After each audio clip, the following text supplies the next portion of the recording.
Hey, good morning. This is Richard Sachs, host from Lost Arts Radio on this Saturday morning edition of our Q&A kind of discussion show off to the side here of the main show, where we talk about the issues that come up on the show and in other ways and get your input too. This is an opportunity for live call-ins.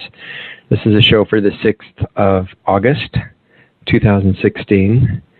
A few minutes and the year will be over, so just have to take the most advantage of it, the time that we've got that we can.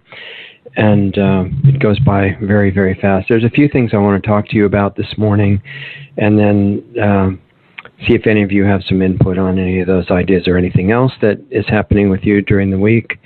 The first thing that was in my mind, and we might have a mystery guest showing up later this morning on this topic and others, if the guest has time. I think that they will, so we won't say anything more about that right now, but we'll know in a little over an hour.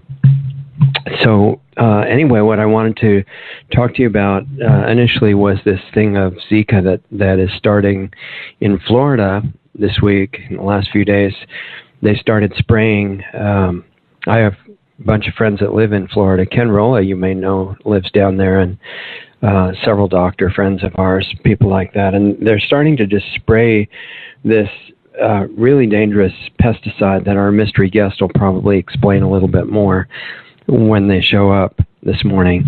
It's called, if I remember right, it's called Nailed, which is supposed to be a really cute and clever name and make you think, those evil mosquitoes are nailed now because we used Nailed on them. And its actual name is a chemical name, and it's a neurotoxic poison. That's how cute it is, and it actually is dangerous to people, animals, pets, I'm sure plants and insects and everything else, which most of those things are, especially their breakdown products that they don't even tell you exist.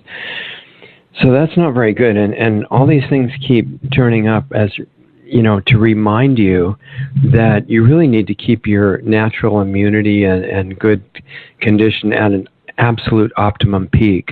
And I think we have enough reminders now. We really don't need any more, but they're trying to give us this one. And I think it's in Miami, if I remember right, that they're starting out. And last I heard, they were saying, you can stay inside if you want to, but you really don't have to, because it's already approved as safe. It doesn't hurt anything in the biosphere whatsoever, except for this particular mosquito. So, just trust the scientists. And actually, they didn't bring up the fact that inside air comes from outside. Okay, you might have really great filters, but ultimately, eventually, most of us end up breathing the air outside. It's basically terrorism. State, not even state-sponsored, it's state-carried out terrorism. And if anybody privately did this, they'd either be in prison for life or be killed, depending on what state they're in. But if the government does it, it's fine. And I remember a long time ago when we had Clint Eastwood, no, not yet, Clint Richardson on the show. And he's really impressive researcher, in my opinion. He's uncovered a lot of amazing things about the finances of the corporations called cities and states and nations, especially in the U.S., where they have this massive money in every city in the country off the books. It's got CAFR funds, I believe, which is kind of interesting because we're talking about CAFRs with Bill Warner last week. Different subject, but Clint brought up the fact that on the law books, which are, of course, unconstitutional, it says that, this is federal, on the federal level, it says that our rulers cannot do chemical or biological experiments on the people. Oh, that's wonderful that they made that a law, right?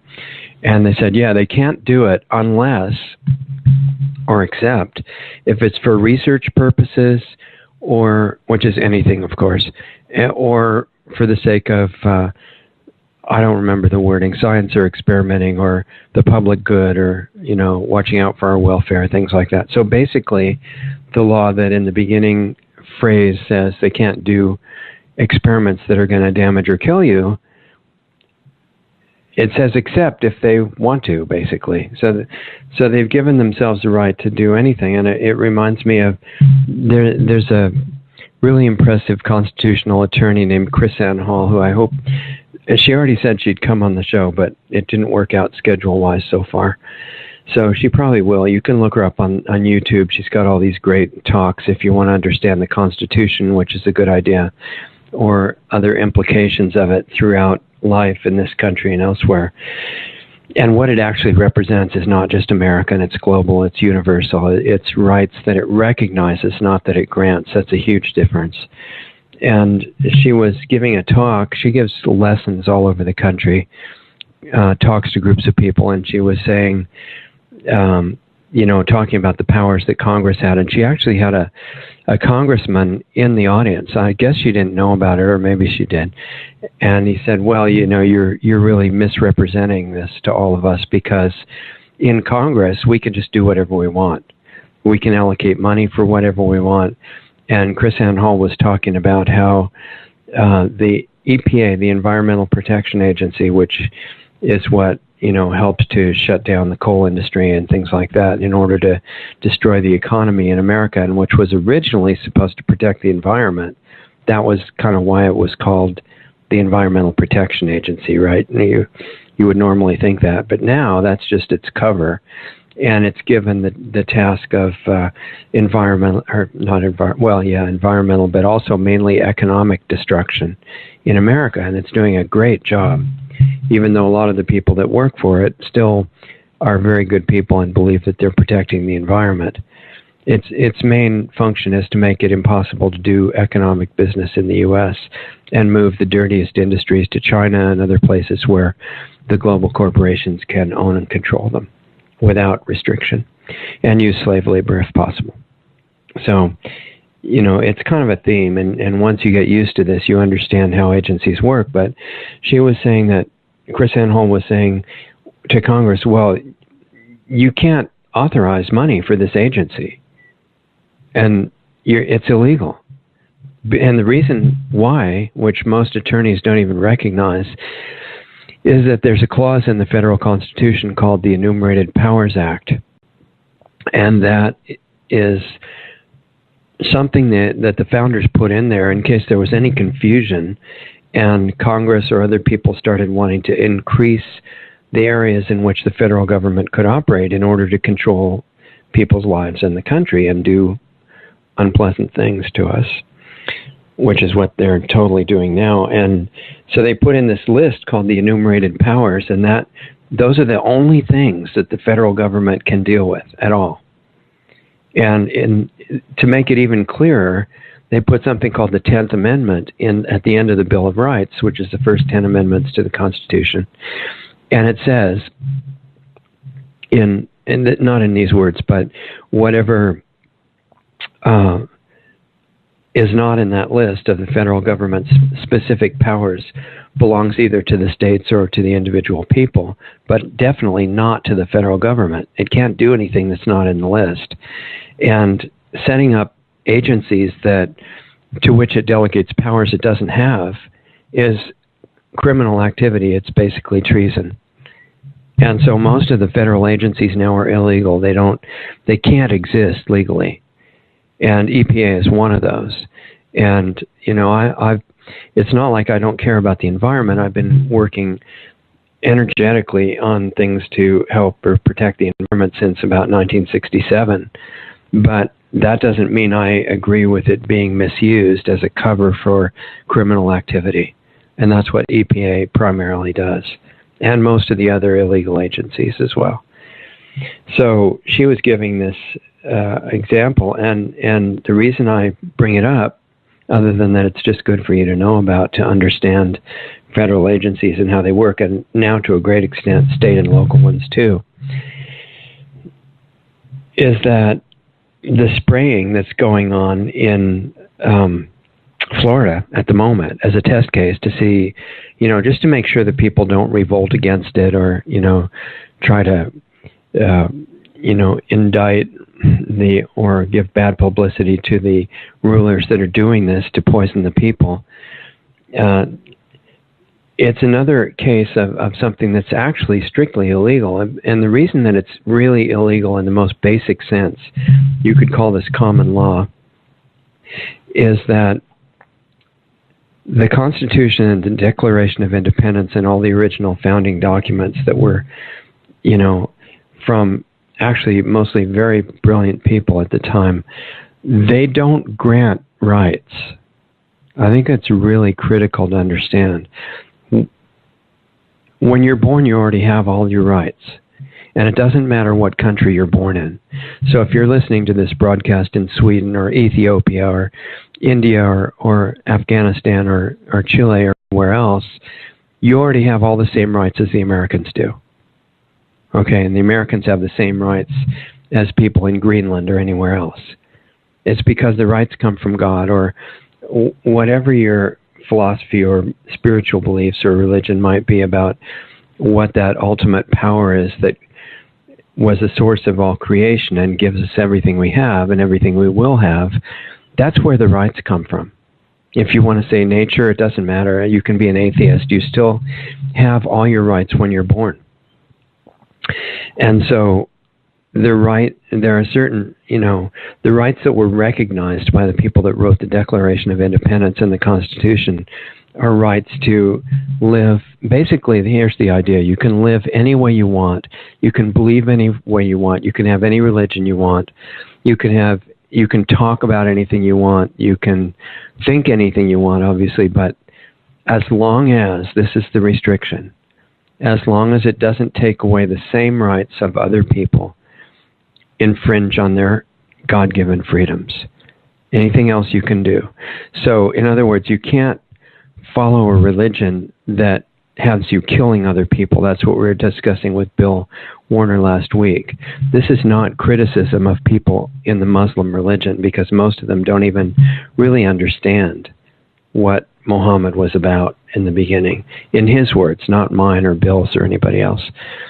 But it's not even just a religion. You can't have any other philosophy and follow it in the way that takes away other people's rights or hurts or kills them. That's not allowed. But anything else that doesn't attack other people or take away their freedoms, you can do. And one of your unalienable rights is breathing. And you get to breathe air because that's what we're all designed to do.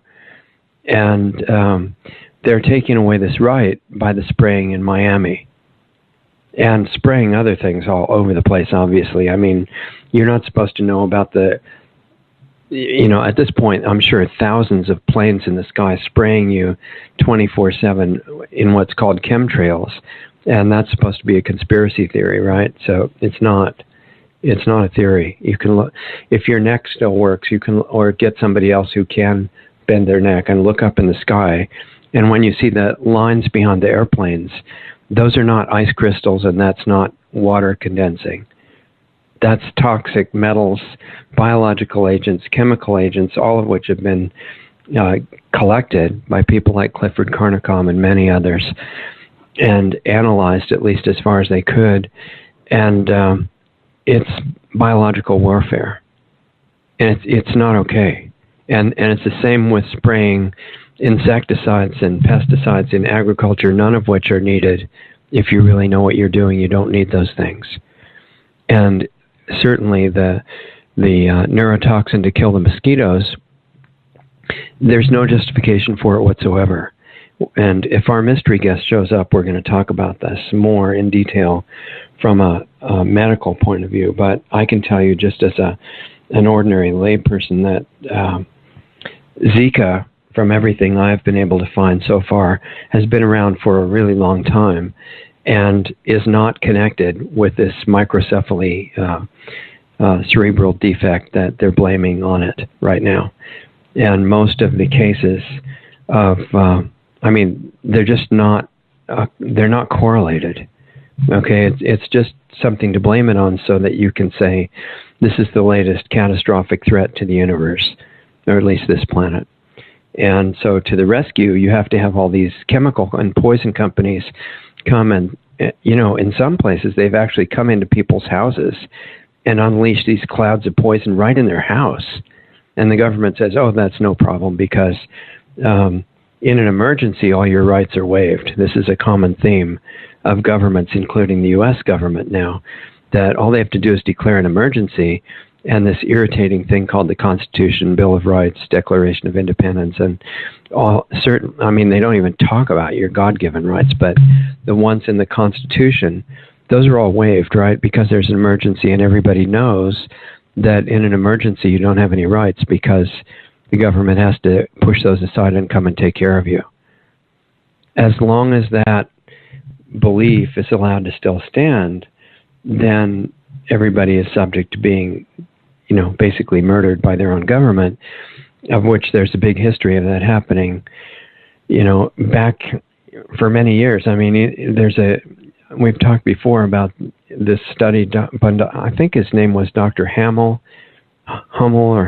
in Hawaii, University of Hawaii. He's no longer alive, but fairly recently he did a study on the people murdered by their own governments in the 20th century and found out that approximately 262 million people in the 1900s were killed by their own governments.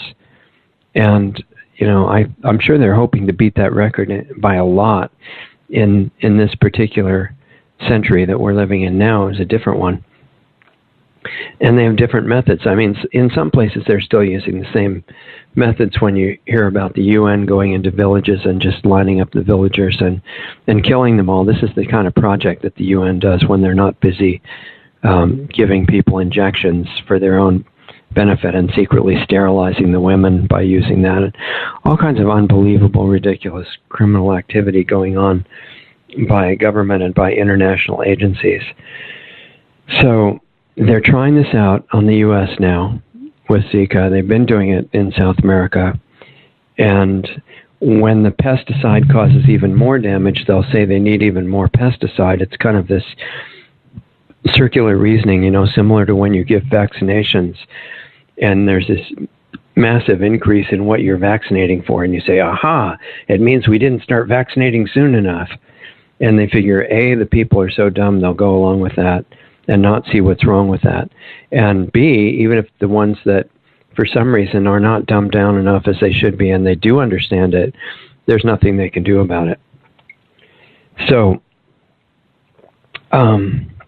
I guess the bottom line of that is we're in a really challenging environment right now, and our rulers intend to make it much more challenging as quickly as they possibly can, and they think they're in their end game of eliminating the population at this point.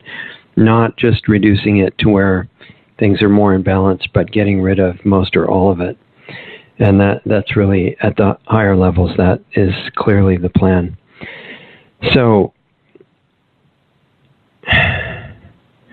I guess the only thing that I can say right now is that we're here only temporarily, right? We're not going to stay here regardless. Our main goal is not to permanently live on this planet, on this dimension of so-called reality. But while we are here, we need to do the best we can. And our first obligation is learning our own lessons, because every single situation that comes up is exactly tailored to, and this, at least this is my experience. You can just check it out and see if you think it makes any sense.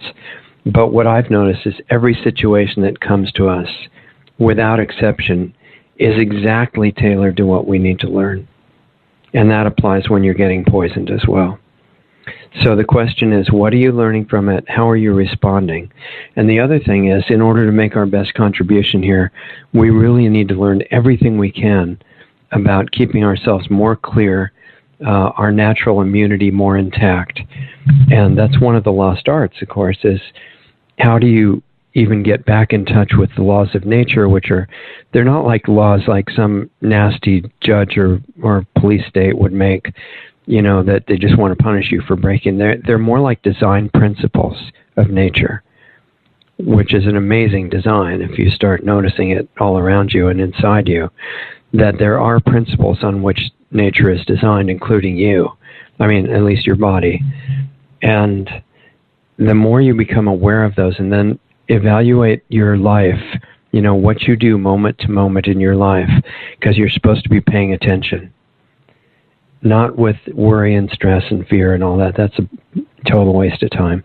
But paying attention with focus and relaxed energy, and then bringing your moment-to-moment life decisions into harmony with those design principles of nature. And the more you do that, even if they're spraying poison on you, which they are, unfortunately, we don't even know the limits of our own real immunity. We do know it's beyond what people imagine.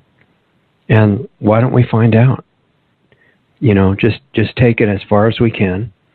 And that allows you to be more clear and, walking around in less of a fog all day. And then you can make a better contribution. And on a larger scale, what I'm, even if we're not going to succeed, in quotes, and the world is going to blow up and we have to start on another dimension of existence because we're not going to be destroyed. We just might have to change residences.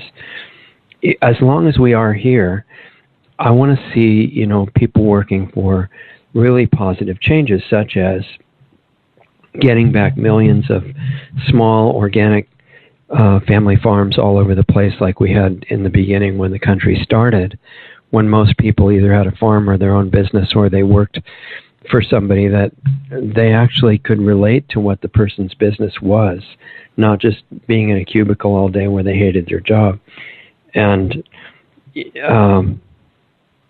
tomorrow night, our guest is, I just have to bring this up. I'm sorry to jump all over the place, but I'm just talking as it comes to me in the list of things that I wanted to tell you about. Tomorrow night, we have Dr. Cousins, Gabriel Cousins, coming back for the next installment of the monthly kind of lessons that he's giving us, discussions, and it's going to be on, he's a psychiatrist. I guess, I don't know if I told you that before.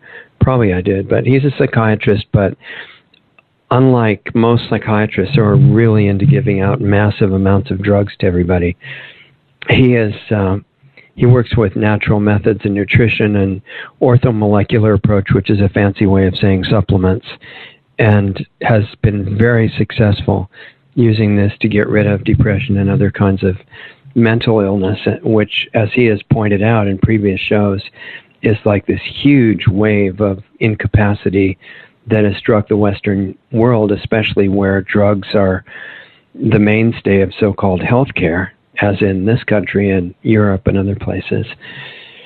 So he's going to be coming on and explaining how to use some of those lifestyle and nutrition things. It should be super interesting. I hope you can do it, or be there, or hear the archive, one or the other. That's tomorrow night, Sunday at 6 p.m. Pacific, 9 p.m. Eastern. Same place as this one, same phone number, and same radio location worldwide. Now, one of the things that I, divert from the vegans on, and I guess I'm kind of a renegade outcast in this way, but I'm doing my own research constantly. I mean, I basically live that. In a way, my personal life ended in 2008, and I'll tell you about that sometime. But at this point, I'm just kind of here on a business trip, carrying out the rest of the research and learning my own lessons like all of you, and trying to make some kind of positive contribution. But the reason I mention all that is that I was a vegan for quite a while, and I was a raw vegan for quite a while. And after a certain amount of time, I ran into the problems that most raw vegans eventually run into. And what happened to me is I was getting emaciated, weak, cold, fearful, kind of, because your mental state goes with your physical state. They're inseparable for most of us anyway. I think it's possible to get beyond that, but most of us are not there. So I was feeling really shaky, and I did not, at that point, want to go back to eating any cooked food because I had already experienced their advantages to being on 100% raw food, and I was really enjoying it. But I didn't feel good.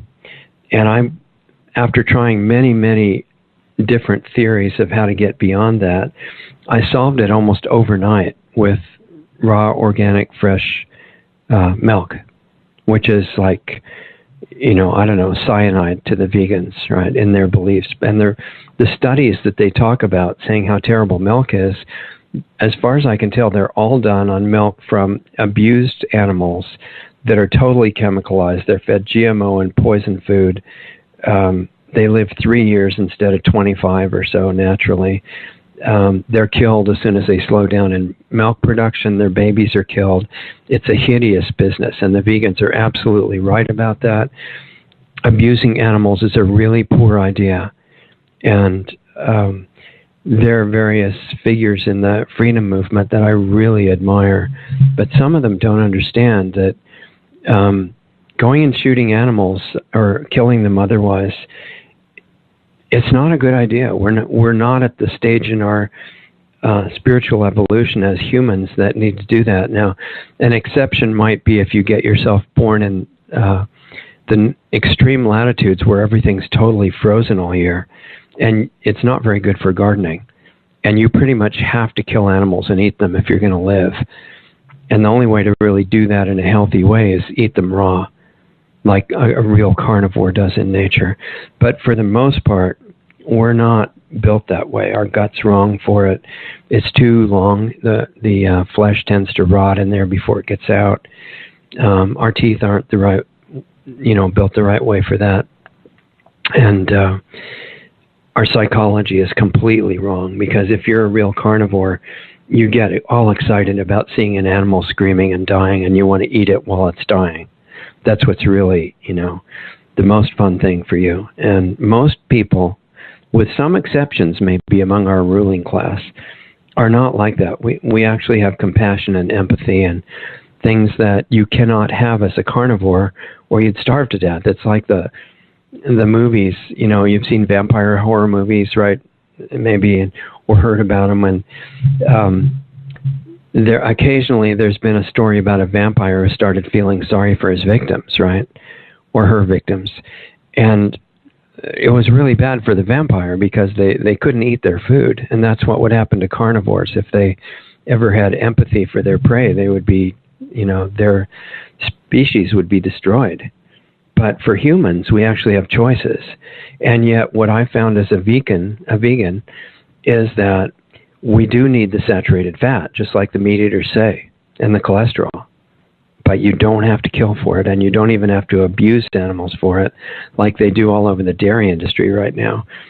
But it's just forgotten. I think maybe when Krishna was walking around thousands of years ago, they did remember, because they had great respect for the animals that gave milk at that time in India and other places.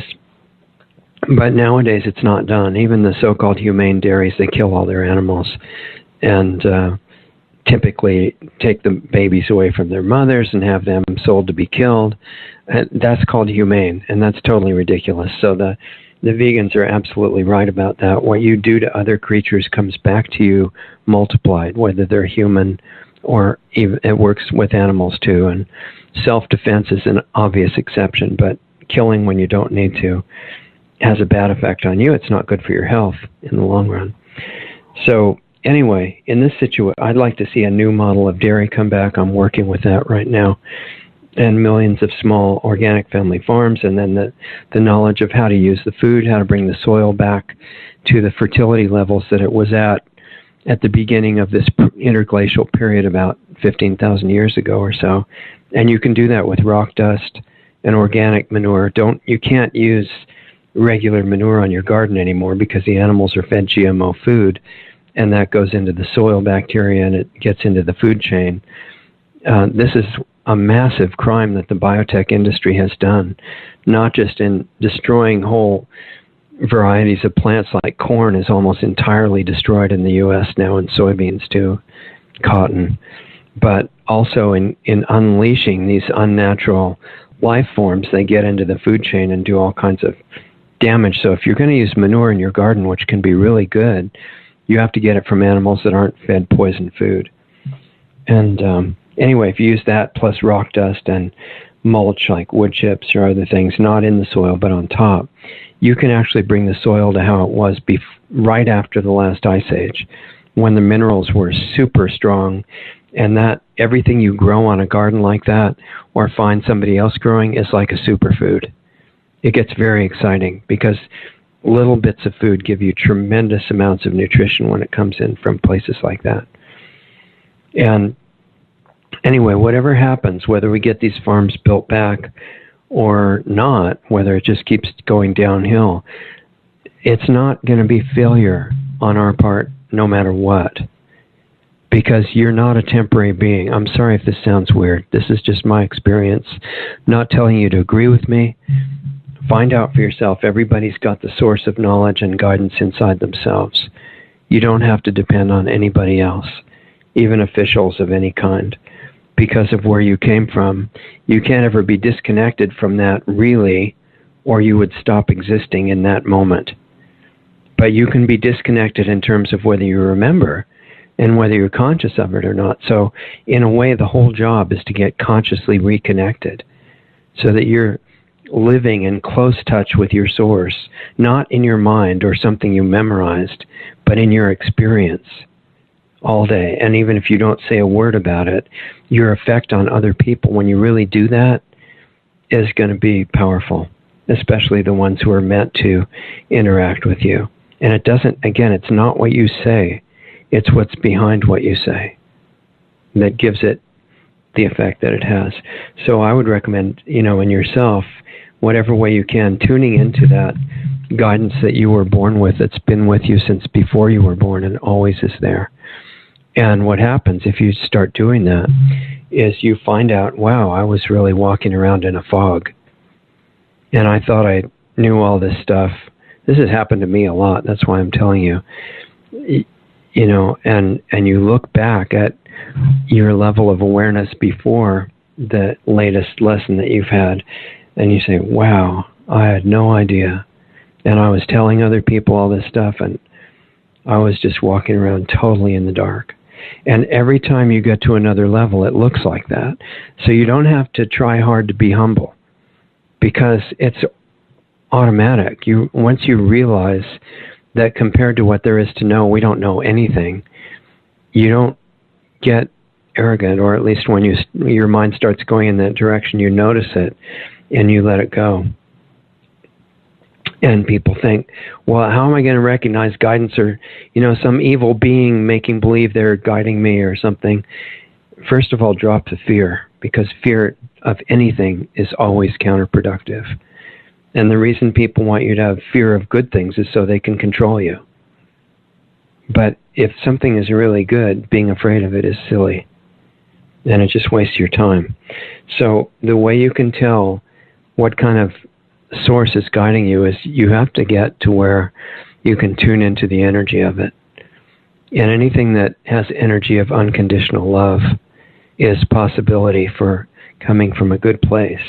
And the things that come from other sources are going to be nasty in some way, and they might cloak it in justice or whatever, but they're going to be into causing some bad things. And this is what we talked about too with Dr. Warner last time. I have no doubt whatsoever, and I know this is forbidden to talk about, but we really can't have anything forbidden to talk about, or else we're not going to get too far. So I just wanted to bring up that and again, this is not, I don't have a preference for people of one religion over people of another religion. I see them all as pure spirit with different beliefs. But when you look at what happened with Muhammad and the angel that he met, and I have no doubt that it was a real angel, because they have various personalities too, that when the angel started telling him to murder people, he should have noticed there was something wrong with that. And before starting to say in your own mind, oh yeah, I would have noticed that right away, don't be so sure. Because if there's a really impressive authority figure, especially a non-physical one who's all shiny and supernatural feeling and stuff like that, and you haven't learned yet that they're just people, it's no big deal whether somebody's in a physical body or not.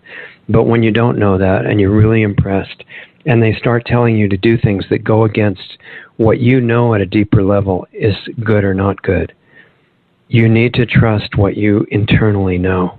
Not in your mind, not what you memorized, not, the label that you're defending, but what you know no matter what somebody said. So if the most cherished authority figure starts telling you to do something that's destructive, you need to know that, and you need to not do it.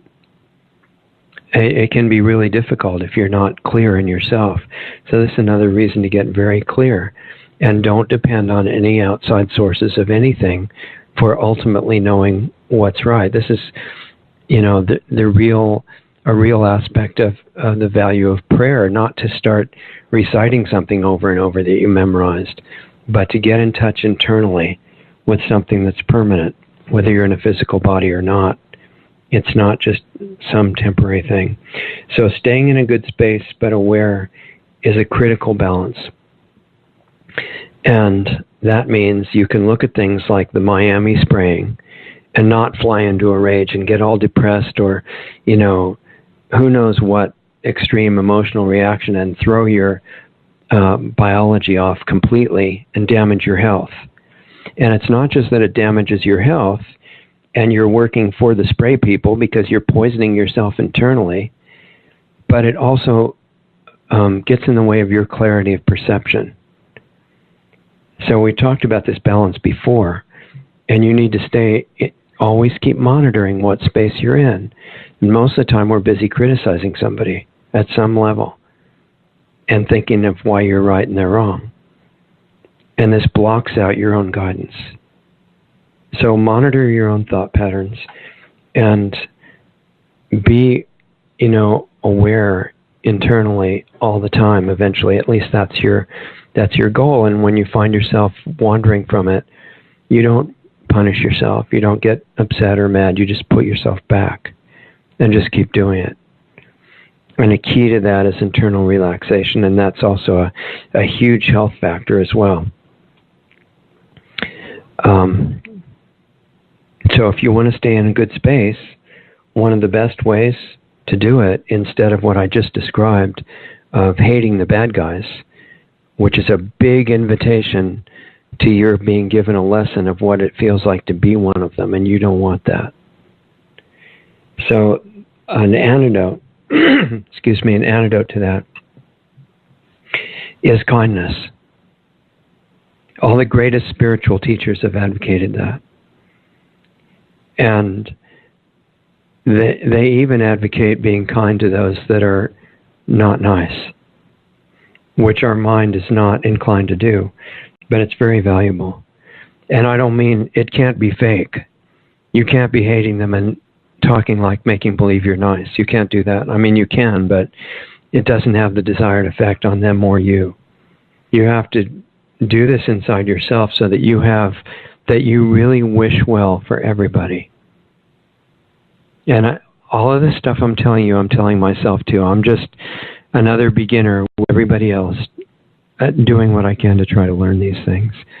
But if you have kindness towards everybody, there's an energetic connection that is very real, that's harder for them to how can I say this, to connect into you, to do damage to you. It's much harder. It's like, I've done a lot of martial arts over the decades, and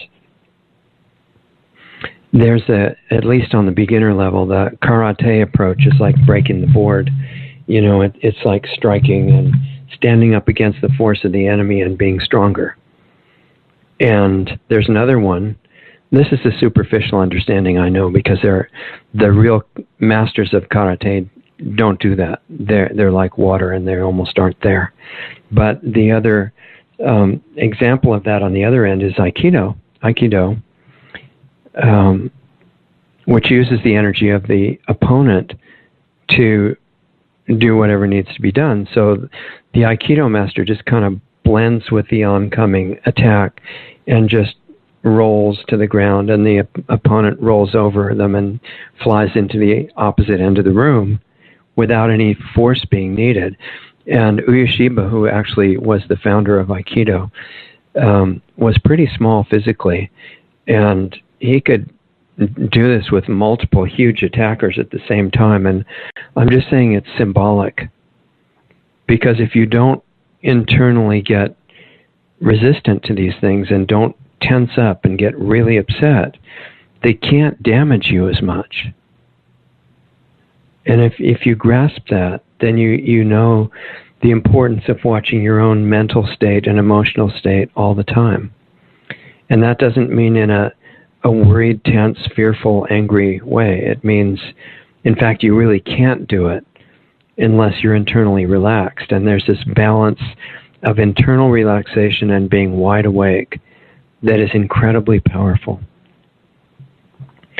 So you have kindness in your thoughts toward everybody, even the people, flying these planes, poisoning the families and little kids in Miami. You understand why that's not a good idea, and you don't want the people there to be hurt. You have complete compassion, but you also know that could be you flying that plane, and if you don't think so, be careful, because you may be given an example of how it could be. So compassion means that you realize it could be you, and they don't know. And it's been said, I mean, even in the Bible, it says, has this quote from Jesus saying, "Forgive them because they know not what they do," right? And a lot of people think, well, that was just Jesus being really nice to these guys and letting them off the hook even though they're bad. No. It was something true. When you're in a mental program that you're doing something thoughtless, you've got to know about this from your own life in some example that was really hurtful to somebody else that you did. You really didn't know. I mean, intellectually, you did know what you were doing, but under that, at the real level, you didn't, because if you did understand what you were doing, you would never have done that. And that's the same with those pilots. So don't hate them. Maybe if you get to think of a way to make that all stop, great. But don't waste your energy hating anybody in the meantime. So you need to spend some time in connection internally. Every day, I would say. In fact, as many times a day as you can. Not just sitting down and officially meditating, although that's useful. And if you learn to start the day that way before, when you just wake up, if you just, you can do it lying down if you don't fall asleep. But if you're going to fall asleep, sit up in a comfortable position and just start watching inside before you even open up to the outside world for the day. Because that's the time that it's easiest to set the pattern before all the intense activity of the day starts coming in through your senses and in your mind. And spend some time, I would recommend, when you just wake up every day as a habit, and you'll be amazed at what that will give you in terms of ideas you didn't think of before, all kinds of insights. And during that time, look where your attention is and put it where you want it to go and see what happens. And learning where to put it is a long-term project. So anyway, keep that going all day and find ways to upgrade the beliefs that you run into when you look internally. And your beliefs are not just what you would tell somebody, oh yeah, I believe the following 10 things. No, that's what you have agreed to as a mental program. But what you believe on a deeper level is tied into your emotions. They might be the same, but they're not necessarily the same. So find out what your beliefs are. Be brave enough to do that. Don't be threatened by the idea that you might believe the opposite of what you think you believe. You can be, for example, believe that, you're going to be healthy for your whole life and, you're very strong and all this stuff that you say to yourself. But underneath, you're totally afraid of anything that might happen. And that's your belief, not what you tell people. So take care of your body like it was a little kid in your care. Like when you wake up in the morning, you're not by yourself. You've got this little child that is going to be totally dependent on you all day. It's your body. It's communicating with you. And you have to listen to it and do a good job. And the more you get into that mentality and how you look at your body, you're not going to need any willpower to do what's good for it. And that's really valuable. Gradually dump the things that you're doing that are bad for it, because you don't want to hurt the child that you're taking care of. You don't care what it tastes like. if it's going to be damaging, you just would never even consider it. And if you take that point of view, the need for willpower in what you eat or don't eat or other things like that is gone. If you need willpower, you're straying off that understanding. And so I wanted to tell you too, this new video service thing that, and I'm trying to clear out the things I needed to talk about before our mystery guest may show up, because I want to give as much time and attention to that as possible. It's a rare opportunity. But, and if they don't show up, I'll tell you everything about who they are and what they would say. The new video service that I just started with Doug's help, it's on, you go to lostartsradio.com on the video subscribers tab, and that tells you how to get signed up for it. I've really gone back and forth on that, and what it is, it's frequent short videos where I just talk to you about various things. And I thought, well, this is really a waste, because I'm already talking about much more than that on the Saturday morning show. And then sometimes I think, well, no, this is more one-on-one feeling, and it gets into some things that we may not cover in depth on the show. And plus, just the thing of, you know, being visible is really different. And I felt like, well, it's worth it. At the moment, I feel like it's worth it. If we get enough interest, I'm going to continue it. For the moment, we're doing it, and I'm making as many as I can. If you have ideas of what you want me to address on those videos for you personally, we have a little bit more freedom in what we can talk about, because it's a closed club type thing. And so give me suggestions, because I don't want to bore you or talk about things you don't care about so much. You know, I'd like to make it relevant for you as long as I'm taking the time to do it. So it's going on, and we have other people that are wanting to send us their referrals, and we need to know where they come from. And so from now on, when you go log into the video service, you need to put in the code LOSTARTS, LOSTARTS. If it asks for a code, that's your code, LOSTARTS, and it makes sure that you're authorized to get in there. Any questions, you can always email us. You can email me with ideas for things to cover in the videos, richard@lostartsradio.com. So I think the bottom line for all that, and what I'm trying to share with you, is that every minute what comes into your experience is not haphazard. It's not for no reason. It's not just by chance. It's a specific opportunity, and when you get used to it,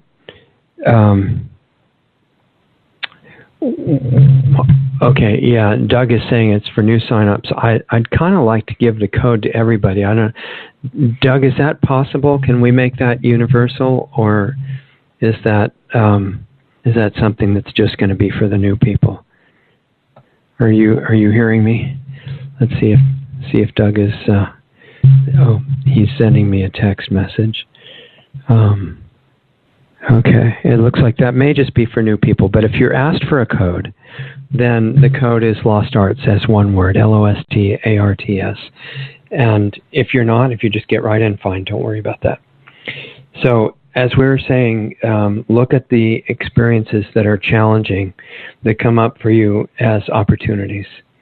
And this is as hard for me as it is for anybody else. But if you remember, it changes everything around.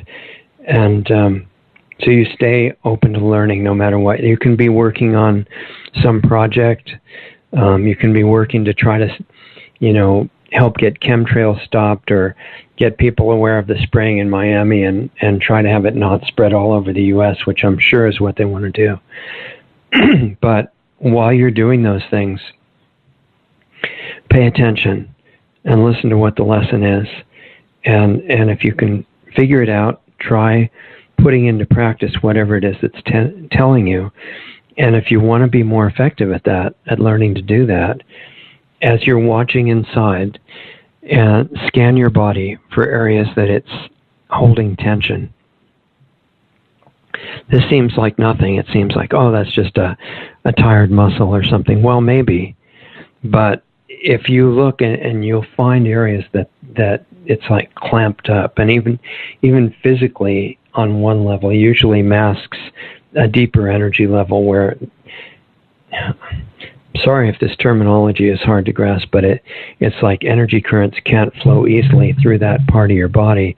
When you go in there and focus on it, not with tension, and you give it permission to relax, and you're really wide awake and focused when you do that, it has to relax. There's no option, because you're the owner of this body for this lifetime, and you're the one who tells it what to do. If it's doing things that you don't like, it's because on some level you're not giving it the right direction of how to release those things. So I hope that makes some sense. I'm just trying to give an example of how to actually do this instead of trying to do it on the intellectual level, which really doesn't work. So I think I want to give you a little introduction to the person who may show up if she has time. It's a friend of ours, and her name is Dr. Rima Lebo. And she's one of the people, well, first of all, she's like Dr. Gabriel Cousins, who's going to be on with us tomorrow night, and I hope that you get a chance to hear him. Dr. Rima Lebo is, interestingly enough, also trained in psychiatry. And in more than 40 years of psychiatric practice, she hasn't prescribed drugs, which would make her obviously a complete outcast in the psychiatric industry, because the idea is to get everybody on drugs. And in general, the one of the goals of the medical industry, not the average doctor who in most cases is very well-meaning, but the people that control the direction of the industry and the government agencies and in the medical associations and things like that, their goals are to get everybody on medical drugs and scare you so much that you think that you're going to die without them, and that's the way to prevent disease is be on the right drugs. And you have to be constantly testing for whether you need to add new drugs or not, especially when the old drugs start causing damage that you need the new drugs to fix, and then they do damage and you need new drugs for that. That's the way the medical industry goes. So people like Dr. Gabriel Cousins and Dr. Rima Lebo are mistakes of the industry. They do not want people like that running around, especially teaching what they know. Dr. Rima Lebo, in 40 years of practice, has never prescribed drugs for psychiatric patients. And she works holistically, organic food, and particular types of supplements, as does Dr. Cousins. But she also does some other work besides that, which is connected to what she would talk about if she calls us in the next few minutes here. And that is that she and her husband, she married a retired general named General Bert Stubblebine, who had a very high position in the Army and was in charge of a lot of the intelligence all over Europe and other places like that. They got together to work on projects like keeping nutrition available all over the world, educating people that they don't have to be sick all the time, they don't have to depend on drugs for getting healthy. And now she's gotten together with also attorney Ralph Fusatola, who's been a guest on our show as well, also known as the vitamin lawyer because of the kind of cases that he gets involved in, typically have to do with health freedom. And they are trying to educate the public not only about these things that are happening, but trying to get them stopped. And they've put a mechanism into action called, it's some kind of an e-blast. I will remember it right away, but they have a system of action items, which means if you go to her site, Dr. Rima, truthreports.com is probably the best one, and it has references to other ones on there. Then they have ways that in a few seconds you can add your name to these massive waves of emails that go to protest and challenge the actions of government agencies and officials who are trying to do terrible things to the population, which is their usual occupation. And one of the things that they did several years ago was when they had the swine flu starting, which I believe started in Mexico, and it was an engineered combination of other strains of flu, so that in the form that they were telling you it's in a global emergency about, it didn't exist in nature. And they were saying everybody's going to die. You have to immediately get these vaccinations for you if you want to be alive. And unfortunately, we don't have enough for the whole world. They did have a lot. So race and get yours before they're out of stock. And it was Dr. Rima Lebo and her group, the Natural Solutions Foundation, working with General Stubblebine and attorney Ralph Fusatola, that got millions and millions and millions of emails sent suddenly to the Congress people that were pushing this fraud and said, we're not taking your vaccines no matter what you do. And they ended up having all these vaccines they couldn't inject into anybody. The vaccine companies still made all the money, but at least they didn't get the victims they wanted. And the main people that died from that flu are the ones that got the vaccines that they did give. So I'm kind of interested to see whether the Natural Solutions Foundation would try to do something similar with this spray campaign, where they want to actually spray the cities in the U.S. with neurotoxins in the name of saving us from the Zika virus, which is apparently not even dangerous. And in South America, did not get connected or implicated in the microcephaly cases where the babies were born with undersized brains and, defects of various kinds that went with that. There were a lot of doctors that went on record saying there's no connection.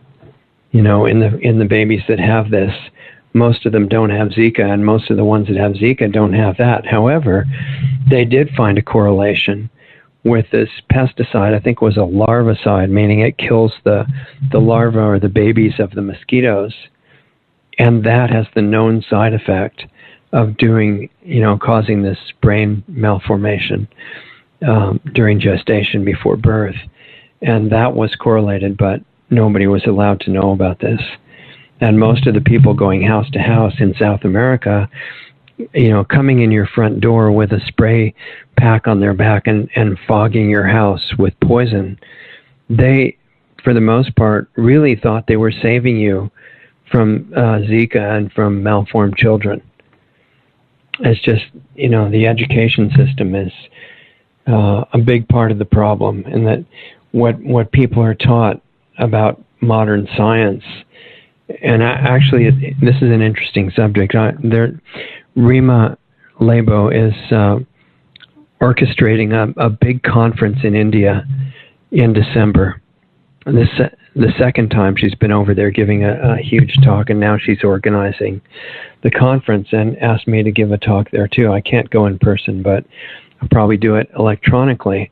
And what I want to talk about is science, and how real science is something incredibly great. I mean, it's exhilarating. It's enjoyable to pursue. Anybody can do it. You don't have to have a badge or a degree or belong to a certain group or have Nobel Prizes or PhDs. What science originally meant in the real sense, which you are one if you want to function that way, is observe what's going on around you. And observe what's going on in you, in your physical body, in your thoughts, in your emotions. It's like a memorable line from the movie Avatar, good science is good observation, or vice versa. They were telling Jake this when he just got to Pandora. That's another story. Anyway, so you start by being a really good observer, and then what you observe, you start looking for patterns in what's going on. So let's say you see event A happen, and then after that you have event B, and every time you see event A, like for example, let's look at the germ theory, for example, because this gets into kind of a subtle point that I think is really important. Pasteur probably wasn't the originator of the germ theory, but there was a guy named Béchamp in France that he it looks like he plagiarized it, but whichever of them actually got it, the idea was that they were looking at the tissues of sick people under a microscope. And they observed these little microorganisms running around. And in sick people, they saw a different kind of microorganisms. This is scientific observation. They were just seeing what was happening. And so they saw it every time, and they said, aha, the organisms caused the sickness. It became the germ theory, which everybody's supposed to agree with now. And anybody that doesn't is anti-science, right? Just like if you think vaccines aren't great, you're anti-science. Or if you think GMOs aren't really good for you to save the world from starvation, you're anti-science. And it's not that you really are, it's just that you're supposed to think that, because the industries that the fake, corrupted science is protecting don't want you to think. But in real science, it's never settled. It's always looking for its own mistakes. It's open-minded. It's skeptical of everything, but it's open-minded to everything at the same time. And when they saw those microorganisms, they honestly thought that the microorganisms must have caused the disease. But you can probably see what's wrong in their reasoning. If that were you looking in the microscope, hopefully you would be, that's why we're talking about getting really clear in yourself so that you don't as much jump to the wrong conclusions when you see things. And you're just open and you think, what does this mean? Instead of assuming you know. And there was nothing that Pasteur and Beauchamp were observing that said anything about the microorganisms causing the disease. They just noticed they were both there. And much later, the natural healing people realized that the microorganisms came in because they were attracted to a condition in those sick tissues that attracted them. And what it looks like to me is those microorganisms are in charge of breaking down waste matter. Like in your compost pile, there are microorganisms that come into that pile to make it work. Even if you don't buy them at a store, they're in nature, and they're always aware of what's around so they can go where they're needed. And they know their job really well. They're actually very inspiring. They're good examples for us because they do their job with total devotion all the time, day and night. They don't vary.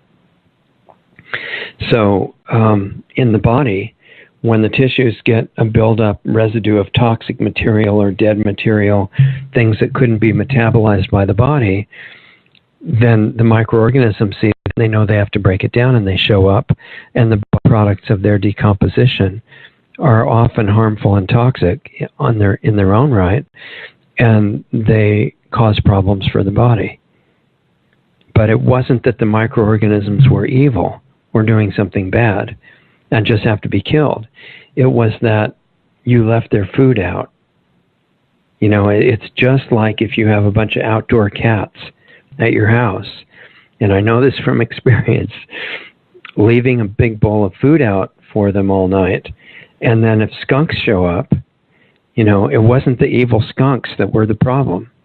It's that you left the food out all night, and whatever the cat food is, the skunk doesn't, as far as I know, the skunk doesn't know that's cat food. It just tastes good, and so it comes and eats it. And so you have to deal with the skunk being there. It's the same with harmful bacteria and other microorganisms. If you don't leave their food out, which is a question of your moment-to-moment lifestyle choices, largely what you eat, but other things too, then if you don't leave the food out, the skunks don't show up, or the microorganisms don't show up. So real science means open-minded observation and watching very carefully, and just as long as you need to, what's going on. In fact, you never really stop, and you notice patterns. And the pattern, like for example, let's say the one that Pasteur was talking about, that the microorganism was there in the sick people. And so instead of saying, well, they cause disease, the better scientific reaction would have been, well, maybe it's a cause. I don't know. Let's find out. And so if he would get some of these microorganisms and then find a person that's totally healthy. And of course, he'd have to understand what that is. It would have to be somebody that had been on a whole different lifestyle and different food and all that. But if their body was clean and he put those microorganisms in, what I would suspect is that no disease would happen, because there's no food for those organisms. So the way to get to that state so that the microorganisms don't find their food there is to get the body clean and then nourish it. And that's what's talked about, way back in history, thousands of years ago. The Essene Gospel of Peace is all about that, Volume 1. But way before that, since humans first started, built into your body and the energy that controls it is a perfect system of detox. It's called fasting. And the only reason that everybody can't just do a water fast now and get rid of all the toxic residues of their whole life is because we're so weakened and toxic now in this very interesting time that we're living in, that some people, if they went on a water fast, it might be too much for their system. They might be too weak, and it could be destructive. They might die. They might get damaged. So there have been people who understood the fasting mechanism that is the detox method. It's way better than any product, although the products can help. Things that have been invented by Dr. Group and others are really good. But the ultimate detox remains fasting. So the people that understood that, in the current age, they work on things like juices, because that way you can stop eating, meaning your body has enough freed up energy to start cleaning itself out. But you still get some nutrition from the juices, vegetables, not fruit, when you're doing that. And there are places that have started up around the world. There's one in Portugal that you can see online. In fact, it's kind of fun to go there and look at the YouTube videos of people that have come there and what it's right on the site. The site is, the place is called Juicy Oasis, JUICYOASIS, I think. And it's probably juicyoasis.com, but I'm not positive. You can put it in a search engine and watch the video on their site about, they did a test of the protocol with juice fasting with 8 people with all these different diseases. And they put them on just juice for, 3 weeks maybe? I think that was the amount of time. And they all had these radical changes for the better. And the reason is because that's a modified fast. And when the body's not busy digesting, assimilating, and eliminating food all the time, it's very intelligent and it's conscious, and it turns its attention to the next most important job, which is detox.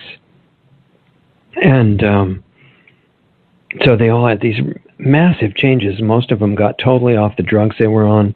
There was one guy who decreased them by about 98%, but I think all the rest got totally off drugs, medical drugs, and lost massive amounts of fat off their body. And I mean, it was just totally amazing.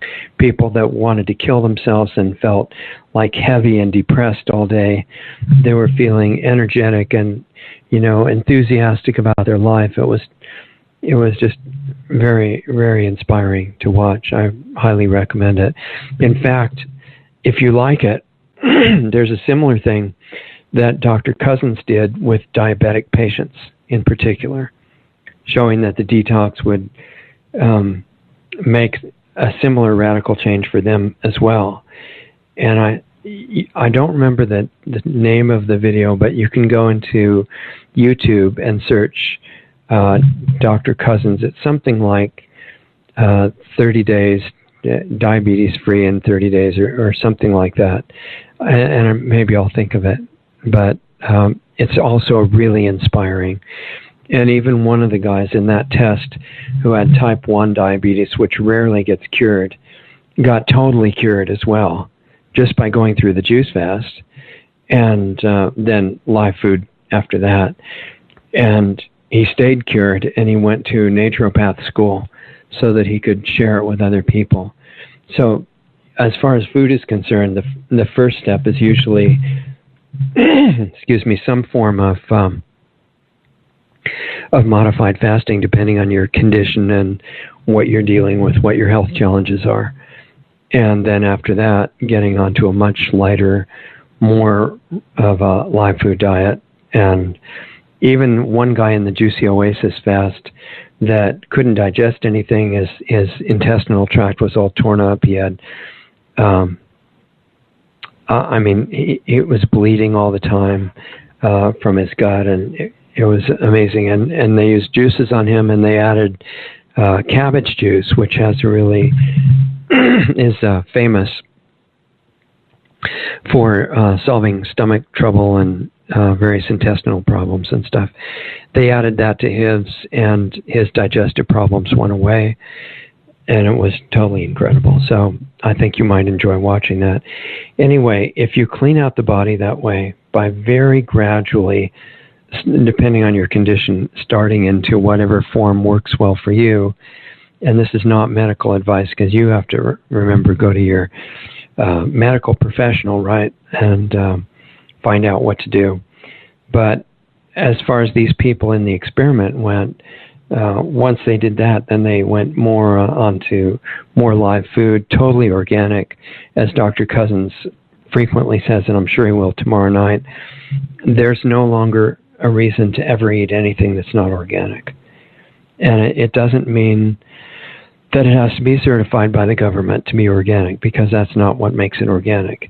It has to be not grown with any chemical fertilizer, which totally mess up the balance of nutrients, and no poison or any kind of synthetic sprays like that. The soil needs to be taken care of with good organic matter and either manure, or you can get it from rotting hay, and also the minerals from rock dust. That's what makes it organic. And eating things that are not organic from the store, that are conventional or GMO, it's not a smart idea. You know, I would rather not eat than eat any of that stuff, and I've done that many times. If I didn't have much of any money, I'd just buy a little bit of something good. I wouldn't eat much, because I was not going to eat poison. That was just out of the question. And that's really how it should be looked at. Not only will that help you, but if there's no market for the poison food, then there's not going to be as much grown. It will start helping the earth. So by your change and a little bit more care in food choices, you're actually making a massive contribution to what happens to the farmland across the country and things like that. So anyway, that's just a little glimpse of what I would consider to be real science, which is a really admirable way to look at things. And it's not just the professional scientists, it's anybody that wants to start finding out and understanding what's going on around you. And what they call science now is something totally different. It's what some people have called outcome-based science. There's this movie Vaxxed being shown around how the CDC, the top people at the CDC intentionally covered up findings from their experiments because they showed that vaccines were definitely causing autism.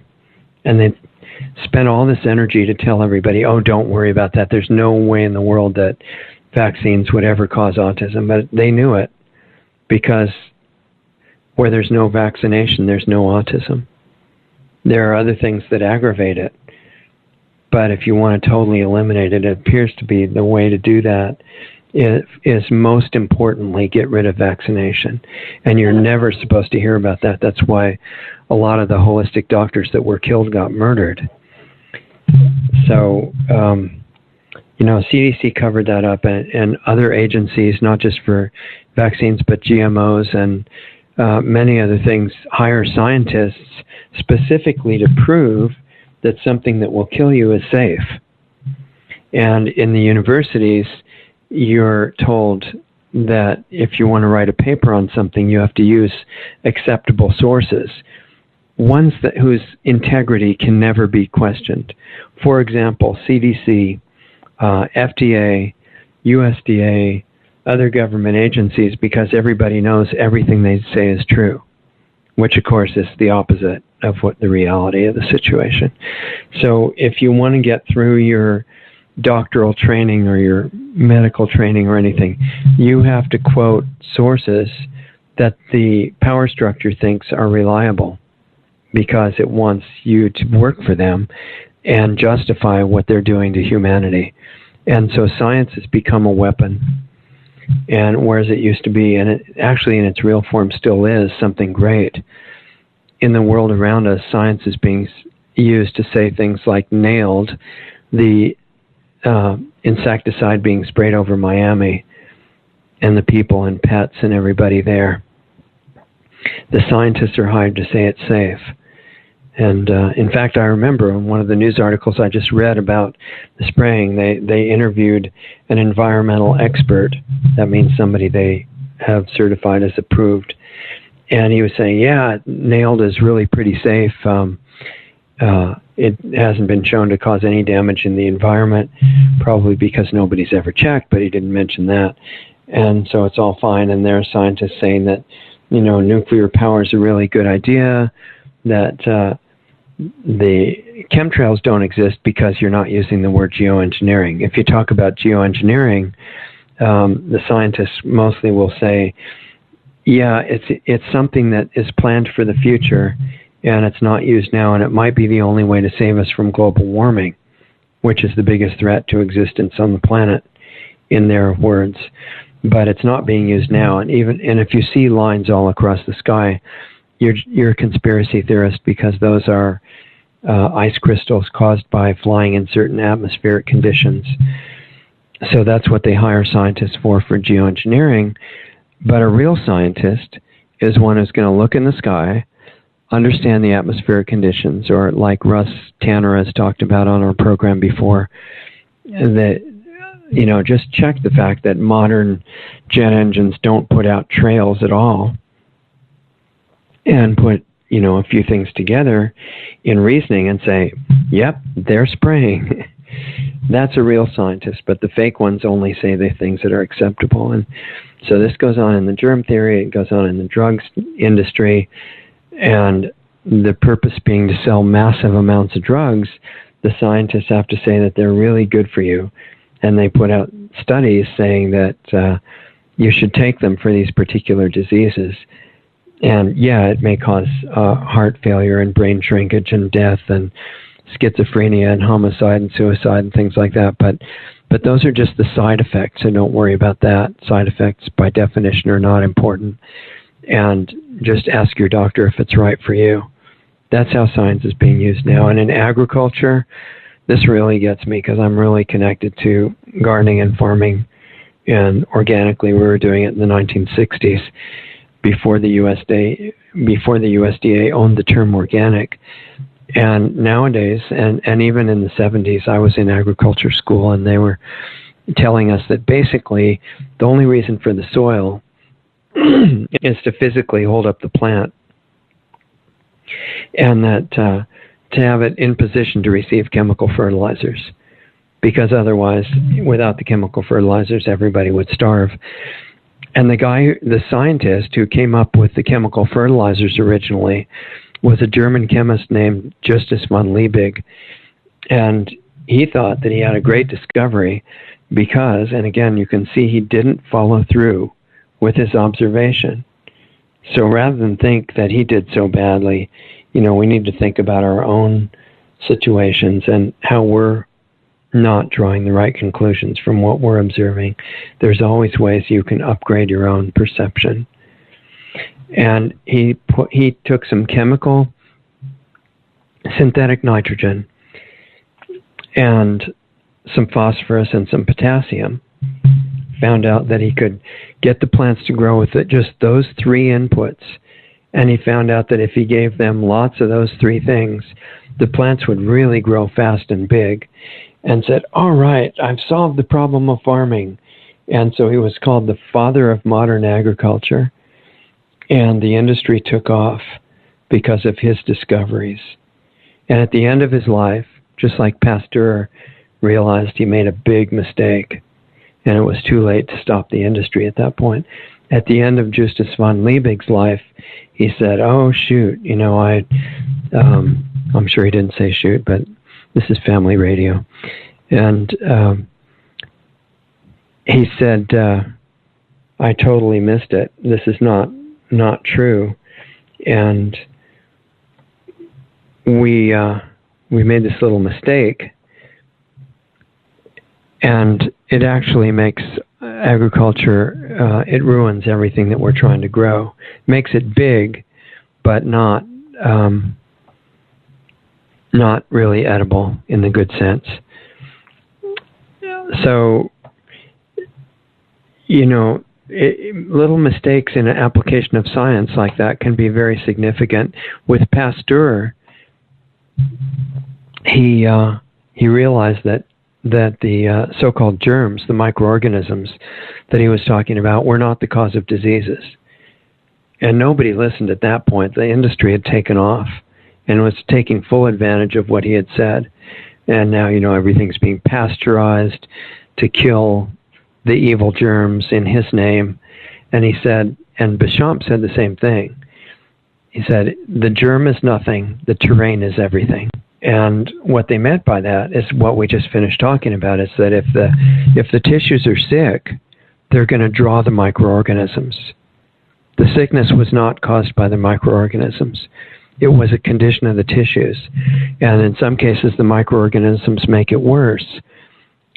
But this is why, if you're clean inside and you're nourished, the microorganisms are going to see your body inside and out, and they're not going to do anything to you.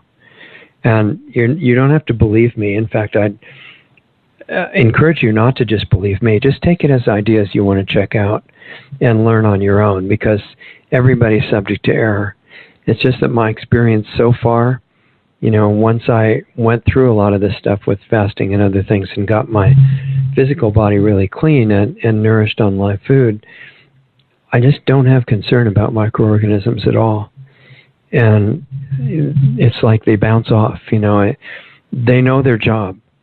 And if you're in a high frequency of life condition, they don't do anything bad to you. It's really amazing. So I would recommend exploring and studying and learning as much as you possibly can. And it's very rewarding, because especially in the environment that we're in right now, being sprayed with all these toxic materials and the chemtrail stuff going on all the time, that's why we had a class that you can hear free as an archive, ways of maximizing your immunity to chemtrails, nuclear fallout, and all this other stuff. That was important. And if you have time and you feel like listening to that, it's on our archives, lostartsradio.com or Blog Talk Radio. And what we're talking about is that we don't know the ultimate potential of our immunity, but it's way beyond what we're aware of. And so, what the fake science has done with some mistakes in science, like Pasteur and Béchamp's mistake, is they've run with it because of the financial potential, and because the bosses above them see that it's useful for the ultimate goal of eliminating populations. So when they see something like live food, and they know at the top levels that the best nutrition is in the raw food, it doesn't mean you have to go on 100% raw food right away, because it's difficult for a lot of people. But at least get rid of processed food and go on whole cooked food and with as much raw as you can, and listen to your body about the best ways to do it. But what the government agencies want to do, with the mistake that Pasteur conveniently made for them, is to start making sure that live food doesn't exist. And what was the first thing they attacked? It was raw milk. And the reason for that is raw milk has enzymes and vitamins, B vitamins, living form of omega-3 and other fatty acids. It's got a form of immediately digestible protein. It's got B12. It's just amazing. That's why baby humans and animals are completely formed on it. They don't get scurvy. Obviously, it's got enough vitamin C. It's got all this good stuff. However, if you kill it, it's a whole different proposition. And in that case, I really think the vegans are probably correct in that it's a completely health-destroying food.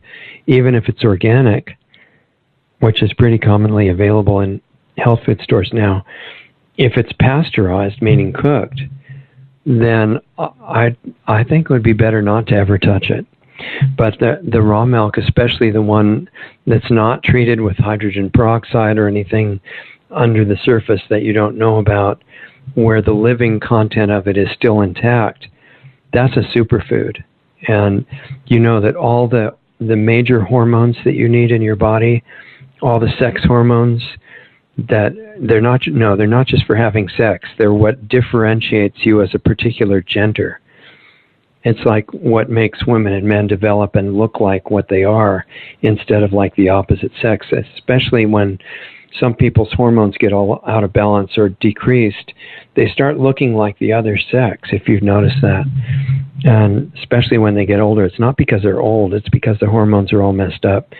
And the body's capable of fixing that balance. But in order to fix it, it's got to have the right building blocks. And those are all the major hormones, as far as I know, are based in saturated fat. And in the vegan world, it's really hard to get enough of that. So most of the long-term vegans, especially the raw vegans, are making massive use of supplements. They have to. But in the experiments I've been doing for the last quite a few years, it looks like raw milk, if it's produced correctly, which is rare, but if it is, it supplies all the basis for those hormones starting immediately, and the whole body starts changing. I know that the raw vegans often have a problem with muscle mass and even bone density. Ken Rolla talked about that until he added a little bit of organic, fresh, raw dairy, his bone density was going away from being a raw vegan, because Ken has led raw food workshops and stuff. And when he added the dairy component in there, the bone density came right back. And it's not just bone density, it's hormone balances. So I know this makes me a complete renegade and outcast and unbeliever or infidel or whatever for the vegans, but I just, I'm really trying to be true to what actual science really is. And you have to report what you experience and find, even if it doesn't go with what you're supposed to believe. And I totally agree with not abusing animals. So I'm an outcast with the raw milk people at, the Weston Price Foundation. I was told by them that killing an animal is just like picking broccoli. And no, that's really not how I experience it. I don't want to, once you get to a certain point in being able to connect to animals, you don't want to cause them any distress, let alone kill them and eat them. But you have to have the saturated fat. So it looks like the answer to me, and I'll retract this if I find that it's wrong, but so far it looks like it works great when you take the saturated fat from raw milk. And there is a way to raise the animals that is actually humane. Even though it's done almost nowhere in the world right now, it could be brought back. And I'm really interested in that. And it doesn't mean that I'm condemning anybody for eating meat or anything like that. I'm just putting out information there. And when you get to the point where you want it, just investigate it, use it or discard it, whatever you find is true or not true, because you're capable of better science than most of the scientific world is doing right now. If you're just sincere and you're just an honest observer and you're willing to work with it, it makes things really exciting. So now I did just get a text message from our friend Dr. Rima Lebo. Apparently she got held up for a few minutes in traffic. I'm getting to the point in the show where I would sometimes start trying to escape here if there weren't people who wanted to ask questions. But Dr. Lebo is going to come on, according to her intent, a few minutes ago. So we may hear from her at any point. But until then, in the next minute or more, I would just encourage you to play around with science and observe. And internally, as is as important or more so than externally. But check out, what I have been observing, and that is that if your body gets clean, the more that happens, the worry about microorganisms just completely disappears. Now, the worry about man-made toxic chemicals is a bit different because those aren't supposed to exist in nature. So they're not in the database of what your body knows how to deal with. And the kind that are being sprayed over the innocent victims in Miami right now, they're not supposed to be there. And it is harder for your body to deal with those. So I know I've talked to Ken about it. I have to talk to him about what he's got in mind as a countermeasure for this spraying that's going on in Miami, because that's not far from where he is. But Ken is an engineer, and he's a really unusual, brilliant, and creative engineer who's aware of the whole raw food thing and about nutrition and fasting and things like that. And some of the technologies that he's invented are very useful. I can't say a lot about them because they have the government seal of approval. They've resulted in death threats, real serious ones, which is great. It means that the government agrees that these technologies are powerful and good. And Ken's site is freshandalive.com. It's got a lot of interesting stuff there.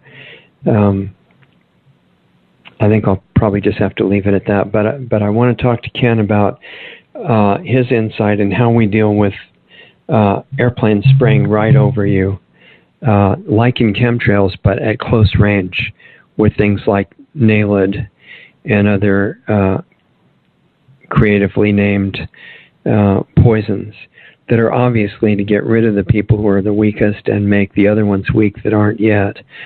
So I don't know the answer to that, but I do know that if there is an answer, you're going to find it internally, because that's not a fantasy land. It's not just philosophy.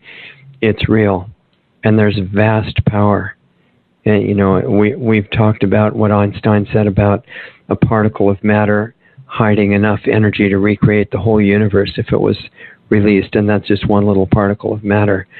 That's nothing compared to what's inside your consciousness, which can radically affect your body. It can give you resistance in what I found against nuclear radiation, probably against NALED, although, I don't feel confident of that yet myself. I would rather just not be where it is. But if that gets popular, and if they can really get this scare going with Zika, which is actually a pretty harmless condition, we'll get Dr. Labo to comment on it too, then they may have in mind to start spreading it to other cities around the country, particularly the ones with high humidity and warm temperatures in the southern part of the country, because they have mosquitoes. If they want to spray it in other places, they're going to have to say something more creative like, we just found evidence that mosquitoes have figured out how to live in dry places, which, or whatever they have to say. They'll probably say it and have the news anchors all say, oh, this is terrible. The mosquitoes are moving into the dry places and places where it's below freezing. We have to spray everybody for your own protection. And I wouldn't be surprised at all if they come up with something like that. But I think they'll start on the places that are warmer and have more humidity. But the issue is this is not their only thing they're doing. At the same time, they're figuring out how to put Wi-Fi absolutely everywhere. And, the only thing we can do is use it as an incentive to become more connected internally and find out what your potential is and use it. And I would say you don't have a lot of time to waste on that right now, not to worry about it. But do what you can. Try to stay aware. Don't waste your time on fear or, most of the hosts would not go along with me on this, but I would say don't waste your time on anger. Just focus on what's really going on and really look at what you might do to help to get yourself in better shape and to contribute to what's going on around you. So think we might just be about to hear from Dr. Labo here. I think Doug's on the phone with her right now. And then I want to get her input on these new developments and see what else she wants to bring us up to date on that we might not be aware of yet. So, and we might get a chance to take some other callers as well, but not sure how much time Dr. Labo has. So we're going to find out what she would like to share with us first, and then see where the discussion takes us. And so I think without further ado, I'll say good morning to Dr. Labo, and thank you for joining us. I really appreciate your braving all the traffic to become available, and it's a pleasure to hear from you again. Thank you so much. I am really, really happy to be here with you. Can you hear me well? I can, yeah. I hope everybody else can too. And we were having a nice discussion about a combination of ways to stay internally centered in the midst of a lot of insanity, and also examples of some of the insanity itself, one of which in the news is that they're fortunately saving all of the poor Floridians from this heartless attack from the Zika virus and the mosquitoes, and wanted to get your insight into that so that people can learn more about it. Well, I'm so glad we're being saved from a disease that causes nothing at all. Causes no birth defects, causes no long-term consequences, causes in less than 20% of the people who come in contact with this virus a slight fever, maybe a rash, could be a little itching of the skin, and then it goes away and you have lifelong immunity. Please save me from this. Now, this okay, and just to clarify, that is Zika that you're talking about, not the mosquito thing. It's the Zika virus that is not harmful, basically, from what you're describing. It is absolutely not harmful. There are unbelievably large numbers of organisms and viruses and so on that do us no harm at all, no harm whatsoever. Our immune systems need them to keep humming. We live in a commensal relationship with almost all the organisms, which certainly outnumber us. We have more bacteria in our body than we have cells in our body. We have more viruses in our body than we have bacteria. Our immune system is adapted for this vital and active interaction with everything around us. And in fact, if we live in a sterile bubble, we die because our immune systems fail. Now, so most of the microorganisms are actually vital for our life, is what you're saying, right? Exactly, including about 10,000 viruses that we know of that do us no harm. Zika causes a minor disease in a minor number of people. It was first identified, as I'm sure your listeners know, in 1947, and it was filed with the registry of such organisms by the Rockefeller Foundation, which sent the scientists to the Zika forest in Uganda and who located it originally. It's a no big deal organism. You can buy it without any special licenses. It costs about $500 for a liquid nitrogen sample. If you're a not-for-profit organization, it costs about $600 if you're not. This is a biosafety level 2 organism, which means, no big deal. So, what is the big deal? The big deal is that this is the beginning of medical martial law. This is another step toward the government, the corporate government state owning your body. Right now, people have been subjected in Florida to what appears to be mandatory urine sampling by the government. They've been going house to house to demand urine. What's in urine? Well, DNA is in urine. If you're an illegal immigrant, or if you're somebody who hasn't been entered into the database and you would prefer not to be entered the database, too bad. The government's there with guns to get your DNA. Let me just interject a quick question there, Dr. Rima. What if you don't consent? It's not at all clear. And what happens today if you don't consent, and what happens tomorrow if you don't consent, may be very, very different. I wrote an article some years ago, which people might like to look up on the internet, called "Whose Blood Sugar Is It Anyway?", in which I predicted precisely this level of ownership of your biology by the corporate state. And I said at that time, better do something about it now, or this is coming to a fascist state near you. The next thing that happens, Richard, is that we all get sprayed. Right now, the people in a 10-mile square area of Florida, in which allegedly, 15 people have tested positive for this innocuous virus. And I would ask, how many people would have tested positive for this innocuous virus 6 months ago or a year ago? Well, of course, we have no idea. It might have been 15. It might have been 150. It might have been nobody. We don't know.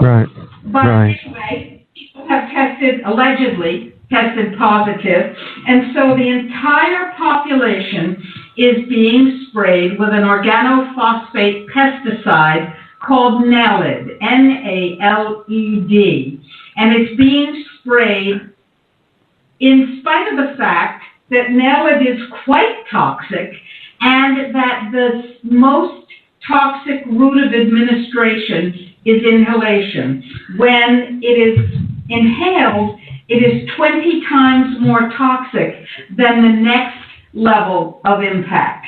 So now we have airplanes spraying people who didn't, as far as I know, give their informed consent. What does NALED do?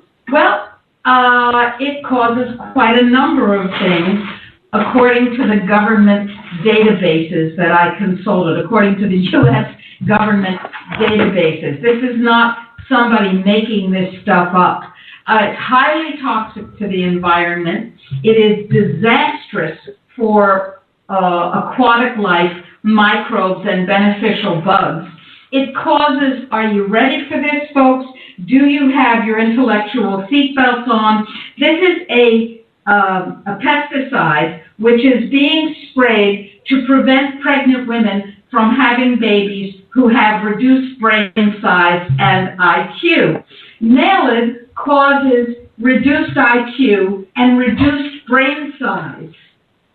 So they're spraying a population involuntarily with something that causes brain damage and birth defects against something that doesn't cause brain damage and birth defects. Do you see anything wrong with this picture?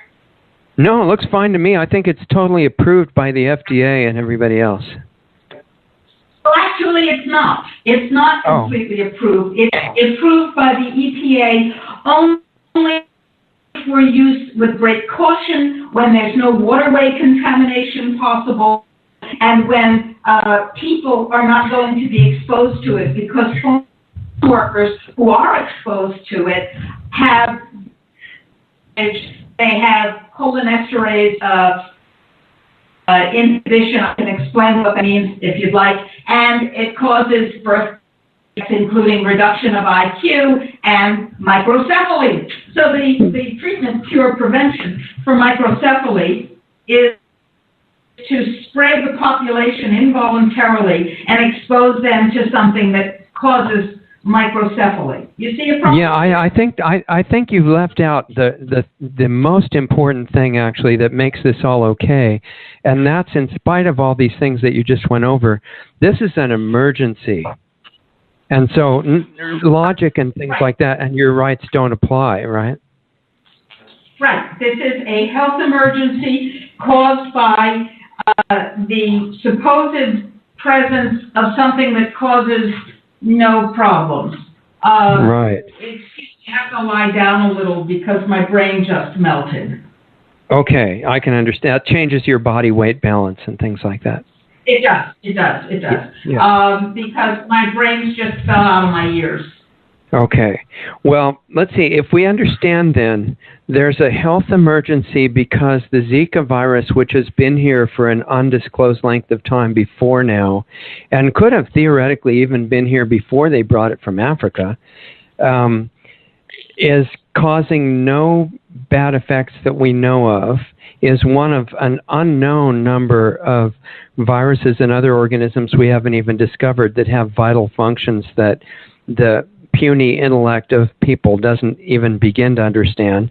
And so to save us from that, the evil mosquitoes that are spreading this harmless virus even farther obviously have to be killed by any means possible, even if it kills the people at the same time.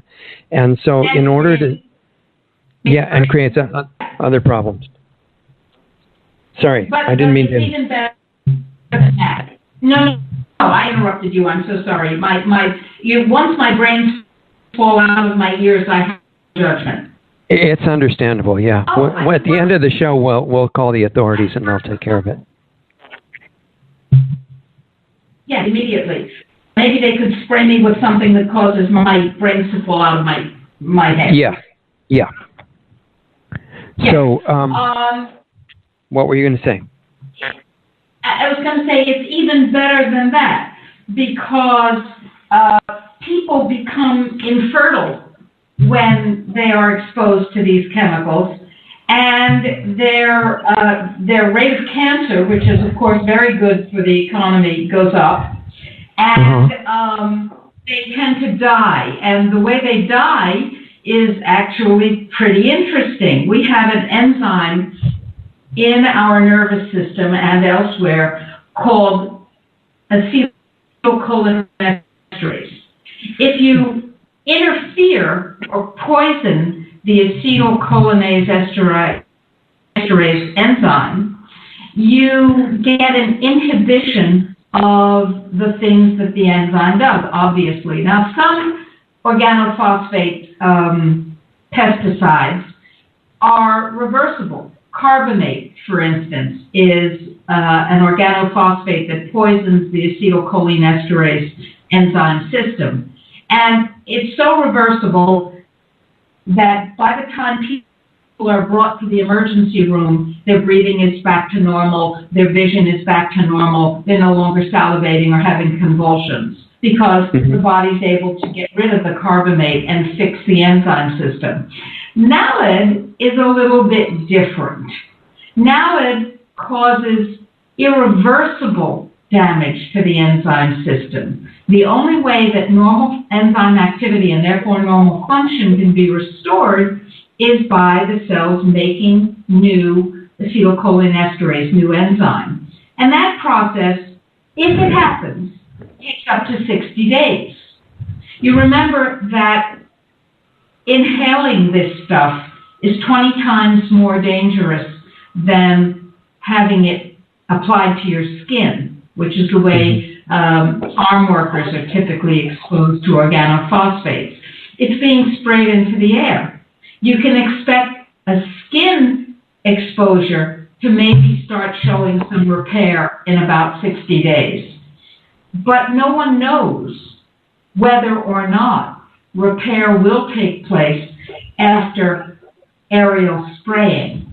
What do? You get diarrhea, you get excess urination, you get changes in the genetic material of the cell, that's called genomicide, you get rapid heart rate, you get the lungs filling up with fluid, and you get the lungs, the bronchi spasming so people can't breathe, and that's how they die. They suffocate. You get vomiting, you get tearing, you get excess salivation, you get excess sweating, and there is no treatment. Amusingly enough, the government toxicity sheets on NALED say there is no vaccine against NALED. And that's true. And that's true. Yeah, I know sometimes by mistake or when it's unavoidable, they do say something that's true, and you have to watch out for that. But in this particular case, I mean, the reality of the situation that you're explaining is basically a terrorist attack, right? Would you say that's accurate? By our government. Yes, by our government. But there's another little piece to this, if I may take an additional moment to share. Sure. Yeah, we got time. That is the genetically modified mosquitoes that are being released. Bill Gates paid for, the Bill Gates Foundation paid for the research into the genetic modification of mosquitoes that are manufactured and released by the British company that is so good at this.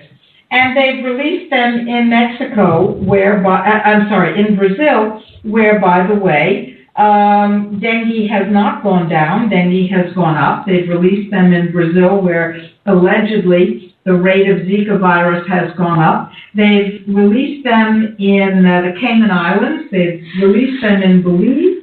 And they have released them in the Florida Keys.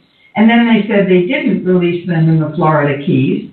And then they said they did. And now they say they want to. They want to release them in Miami. And I would ask you, what does a genetically altered mosquito introduce into your body when she bites you? And you would have to answer me, I don't know. Right. That's right. You don't. Now what? Yeah, we know that eating genetically modified food actually transfers the genetically altered microorganisms to your gut bacteria, but that's a less direct method of transfer than an injection from a mosquito, right? Exactly. Now, having said that, let's go to South Africa in our minds. Let's take a mental trip to South Africa. And let's remember that for years and years and years, there was a biological research program being carried out there funded by the United States, amazingly, funded by the United States, by the CIA, for the development of genetic weapons transmitted through insects, insect bites, and other methods. Genetic weapons specifically designed to eliminate populations who had certain racial characteristics, like black skin. What year was this? I missed that. Well, actually, it was an ongoing program, and it's not clear whether it ever actually stopped. The doctor who was in charge of it, the cardiologist, has been tried 3 times in South Africa, and each time he's been acquitted because the government forbade the introduction of the evidence. Okay, national security or something like that, I suspect. National security, right. Relationships with the United States, something like that. Yeah. And so, what do we have? What we have is an acknowledged program that was focused on creating genetic weapons to kill or make infertile certain people with undesirable characteristics like black skin or Chinese ethnicity, etc. We have lots of evidence that these programs have gone on in lots of places. Now, let's remember that Bill Gates, philanthropist that he is, and his charming wife, Melinda, are the son and daughter-in-law of the former head of the World Depopulation Society, and that Mr. Gates and the lovely Mrs. Gates are confirmed depopulationists who say, quote, properly used, vaccines can reduce population by 12 to 15%. And then he's gone on, that was a TED Talk, he's gone on to make that even more dramatic, and to up that number. So we have people who are confirmed in their desire to reduce the population, supporting the company that releases genetically modified mosquitoes, allegedly to kill the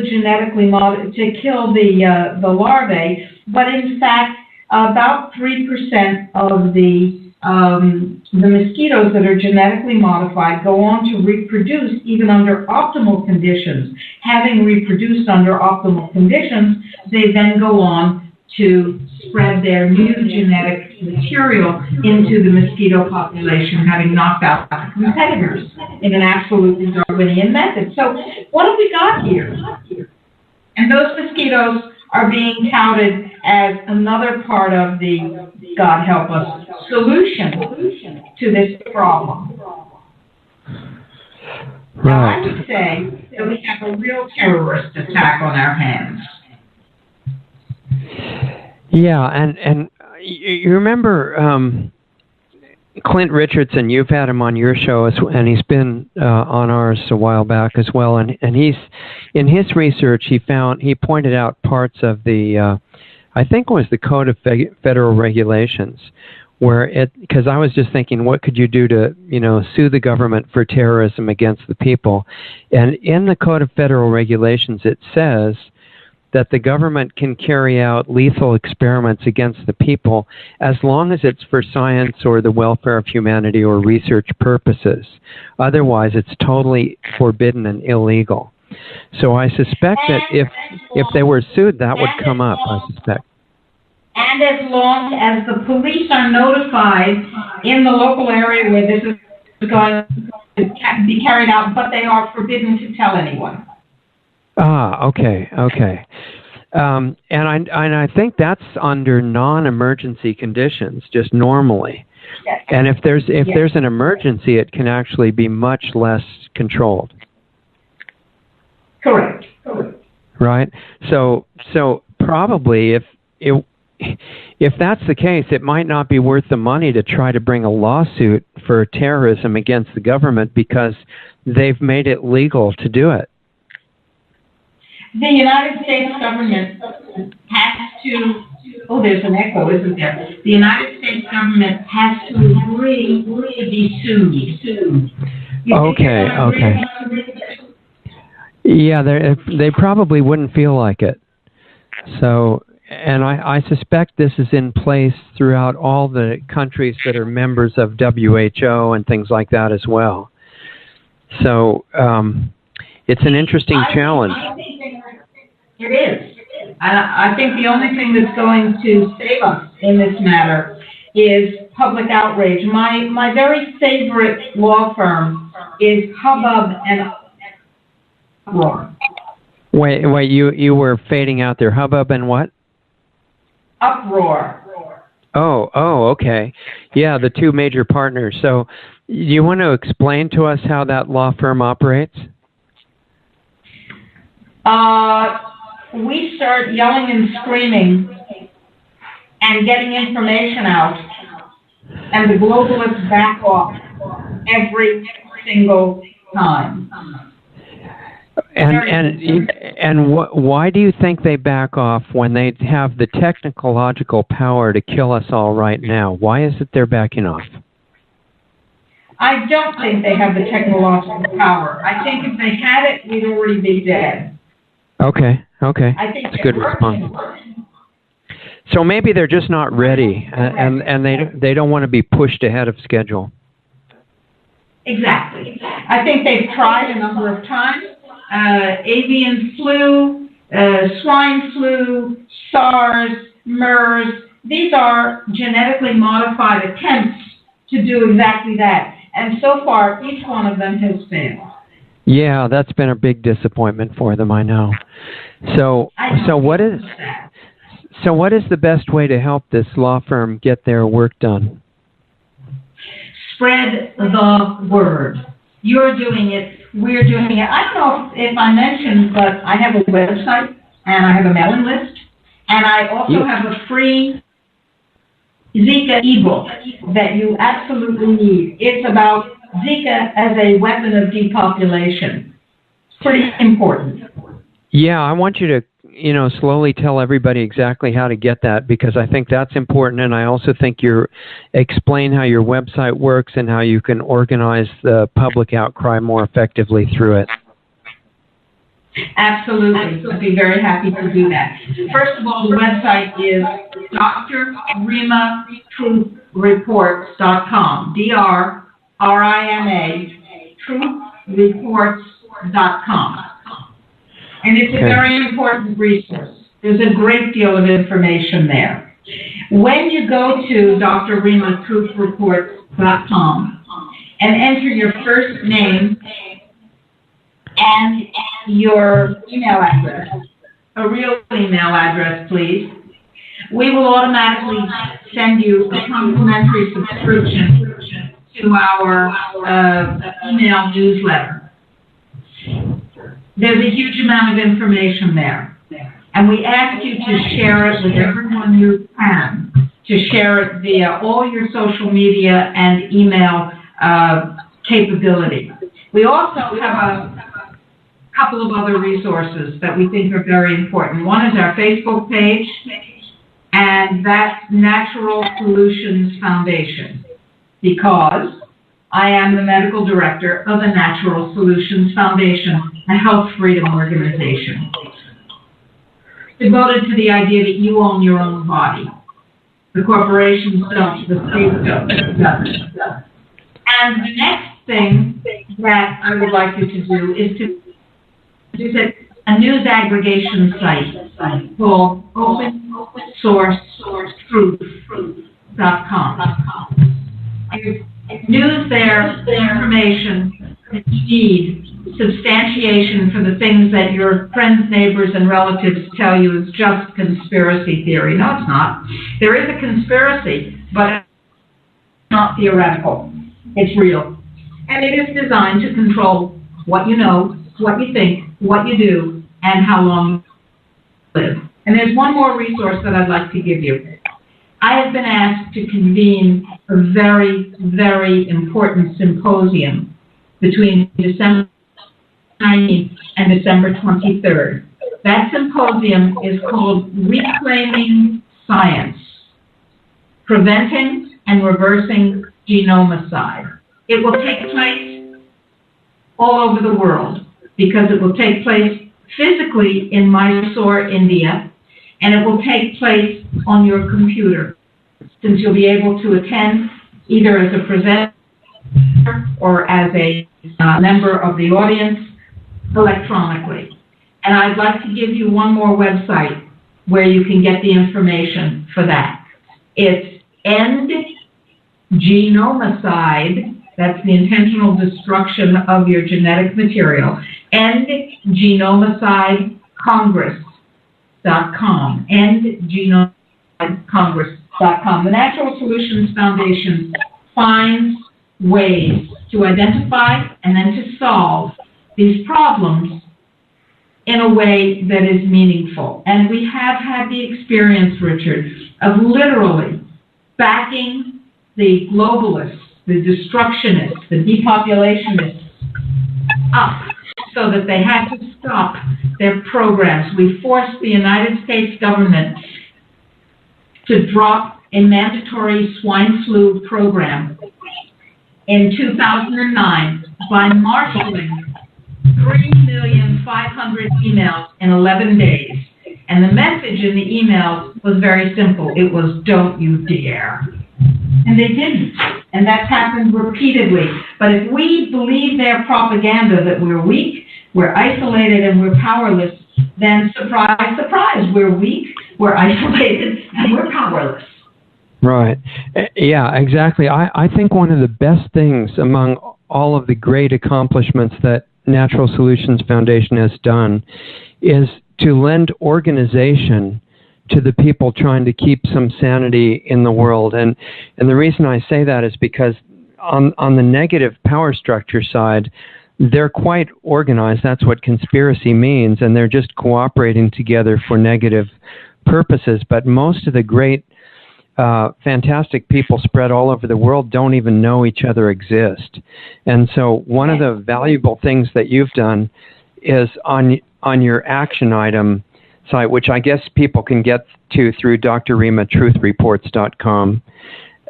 Yes. You've made it possible for an investment of time of about a minute or less for people to come to one place and join this massive wave of protest and outrage against things like the spraying in Miami, so that the numbers are great enough to actually make an impression on the rulers. And I think that's an incredible accomplishment. Thank you. And it cannot be done by one or two or three. It must be done by multiple people working together. Why? Because they don't pay attention to one or two or three. They do, in fact, back off when the protest is massive. And that's what it takes, a massive protest. That's not easy. People have to feel empowered. Now, we provide lots of books, and we also provide the health products that you need to stay healthy without pharmaceuticals and, God knows, without vaccines. We do understand that vaccines are a completely fraudulent and incredibly dangerous strategy for creating illness and profitability. Right? Everybody listening understands that. Right. And even if there was a microorganism that actually was a concern, there are very few that don't respond in a good way to nanosilver, right? There are none that don't respond in a good way, including malaria, dengue, yellow fever, and every other organism, even the genetically engineered ones. How do we know that the genetically engineered Ebola virus, for example, hemorrhagic virus of great danger, didn't respond to nanosilver? Well, we know that it did because we sent 200 bottles of my nanosilver, my wonderful nanosilver, to Sierra Leone, and over the objection and huge opposition of WHO and other pseudo-government agencies, under their opposition, nonetheless, we managed to get those bottles there. And when that product, the totally non-toxic nanosilver, was given to 500 Ebola sufferers, all of them recovered completely. Now, that's not supposed to happen. Right. What's the normal death rate in a situation like that? In Sierra Leone, it was about 70%. Yeah, right. So it's not just a minor variation. If everybody got cured, I guess you're not supposed to ever say the word cured anymore, but it sure sounds like it was doing that. No, you can't say that. You can only say that they didn't have Ebola anymore. Right. And we have a video from the Minister of Information saying they didn't have Ebola anymore. He said it. We didn't. So, that's not supposed to happen. And as soon as we made that, and how did we figure that out initially? Well, we looked at research that was declassified by the United States government in 2009, showing that my nanosilver made it impossible for the Ebola virus to penetrate the cell wall and therefore cause disease. And so we figured that was a good thing. And by the way, you do understand that the United States government has the patents on Ebola and on all these other organisms. And that once you make the connection between the nanosilver and the organism, it's inactivated in a variety of important ways. But once I said that, then the New York Times and the LA Times and a whole bunch of other organisms made it clear that I was a quack, and the FDA came down on us, and yada, yada, yada, and we had all our proceeds from our sales stolen by Chase Bank and First Data. So they don't like this stuff, and I figure if they don't like it, we must be on the right track. Yeah, basically you're getting what we call the government seal of approval on your work. Yes, exactly. Very valuable. You can't just pay for something like that. It has to be given to you. No. You know, for years and years we've been asking the government to listen to us, and now they're listening to us. Yeah, that's fantastic. So, so what happened in the government of Sierra Leone after they went through this experience? Oh, that was pretty cool. So they now knew that nanosilver was available to, dare I say it, C Ebola. And I said, okay, we're ready to provide you with enough nanosilver for your population. We will eliminate malaria, we will eliminate dengue, we will eliminate leishmaniasis, and so on and so on. How much do you want? And they said, World Health Organization has forbidden us to secure any more nanosilver. This, by the way, at a time when the World Health Organization had also said that it was now ethical, they said this, it was now ethical to treat any Ebola sufferer with anything that might have a possibility of curing or relieving Ebola suffering, even though it had not yet been tested. In other words, any vaccine could be tested on anybody now, quote, ethically. Right, right. Except nanosilver, which works.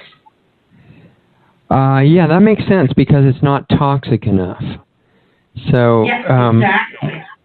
If you spend all that ton of money making that disease show up, and something that simple and that non-toxic and that powerful can make it go away, well, you've wasted all your research money and so on and so on. Yeah.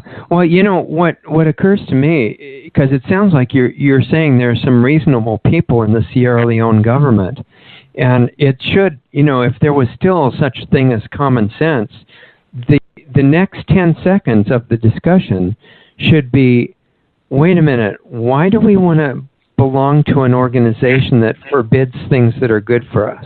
Well, there is that, yes. In fact, what happened was very, very, very interesting. What happened was, and oh, by the way, in Liberia, where they also had quite a lot of Ebola going on, we set up clinical trials with the Department of Health. And just as the doctor was unscrewing the first bottle cap to give to the patients in the Ebola ward, the number 2 in command of the health department called the doctor on the Ebola ward and said, you will immediately cease the clinical trial. There will be no clinical trial because World Health Organization has forbidden it. Wow. So, if there was an easy way to broadcast this and have everybody hear about it, that would sure be nice because we could, shed light on some of these criminal government organizations. We sure could, and we do. And that could be why I get attacked, why our radio broadcasts get interfered with, why our site goes down, why our proceeds get stolen. Oh, by the way, did I mention that this nanosilver, is available on our website at NSF, that stands for Natural Solutions Foundation, NSF Marketplace, and we also have CBD, cannabidiol. Now, it's my contention as a physician practicing drug-free medicine and psychiatry for almost 50 years, Richard. It's my contention that between CBD and nanosilver, you will eliminate the need for about 95% of the pharmaceuticals that are used on an outpatient basis. That could explain why the government doesn't like us a lot. I don't know. What do you think? It sounds like a conspiracy theory, but it is theoretically possible. There's a connection. So, but I'm really interested because of the kind of people that I usually encounter at high levels in government being not the kind that you'd really like to spend too much time talking to, I get really interested when I hear, like you said, about actual human beings in government positions in places like Sierra Leone and Liberia. Because if they're still coherent and, actually somewhat in touch with what we call reality, it seems like it would be good to include them in looking for a strategy to get out from under these international organizations. Well, that's very interesting. And based on that reality, General Bert Scobelbein is a retired U.S. Army general. He's the president of our foundation. General Bert and I picked up our skirts, so to speak, and we journeyed to Africa and Asia many, many times. And we met with presidents of countries, and we met with ministers of health, and we met with the agents of change, you might think. And we said to them, Codex Alimentarius, for example, is a plot to weaponize food and kill your people, the most nutritionally vulnerable. And we'd like to help you stop that. And they said, we know that, we understand that, but if we don't go along with Codex Alimentarius, the World Food Code, the World Trade Organization will destroy our fragile economy. And therefore, we have no choice. And we said, aha, not so, President, not so, Prime Minister. And they said, well, tell us how. And we gave them the legal strategy for precisely, and I do mean precisely, overturning the Codex Alimentarius standards and protecting their food supply. And what happened was very interesting. Those countries that did what we told them to do, each and every one of them has prevailed at the World Trade Organization dispute resolution level. But each of the presidents and ministers and so on said to us, but you don't understand, the World Health Organization, the destruction of our economy by the trade sanctions is something that will kill us all. So we can't do that. A few countries had the courage to move forward, but most did not. Okay. And what would happen if they just quit the World Trade Organization and get out?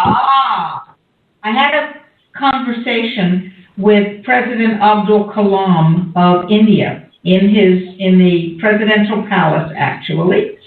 And he said, the World Trade Organization is so powerful, do you think we should quit the World Trade Organization? And I said, yes, I do. And I explained why. And I also explained what laws India needed to pass. Those laws were passed 6 weeks later in India. She did not leave the World Trade Organization, but she understood, or at least President Abdul Kalam understood, that in fact they had a lot more power. And if our recommendation were indeed followed through on, what would happen is very interesting, because a de facto replacement World Trade Organization would be developed around the trade of clean food. It's very powerful. Unfortunately, it requires courage and vision, and an awful lot of leaders are not in power because of courage and vision. They're in power specifically because they lack courage, they lack vision, and they are worse than sex workers by far. Yeah, and a lot of them are allowed to get in there because they're suitable for blackmail as well. Oh, exactly. And if they're not suitable for blackmail when they were put in, they sure are soon after. Right. Yeah, I keep thinking it, because my ulterior motive in this whole thing really is so simple. I just want to reduce the amount of suffering that can be averted and not have the future that our leaders are leading us toward. And you're an enemy of the state. I know. And when I hear about people in positions like you said in West Africa, it's not sensible, but I start thinking just spontaneously, oh, maybe they'd be like regular people and we could just talk to them and get out from under the slave owners. Let me tell you what most of the presidents and ministers of health and ministers of education and so on said to us when we told them that Codex Alimentarius was a process for the weaponization of food, and that their people were going to die first as the most nutritionally vulnerable. Virtually without exception, they said the following: how much are you going to pay me? And we said, nothing at all. This is something that you need to do for your people. And they said, unless you pay me, I will do nothing. Now, this is not true in Sierra Leone or Liberia. Okay. And we learned how to deal with that. We learned to say the following to them: what is your religion? And that was a real showstopper, kind of cognitive dissonance moment. And what? Say that again. That did not come through clearly. Say it again, please. We would say to them, sitting in their office, right? We've just told them that their people are going to die through the manipulation of the globalists, through food poisoning, and they have agreed with us that they know that is what Codex Alimentarius is about. And then we tell them how to stop it. And they say, how much are you going to pay me? And we say, what is your religion? And they are sort of disoriented because that isn't what we were talking about. And some cognitive dissonance.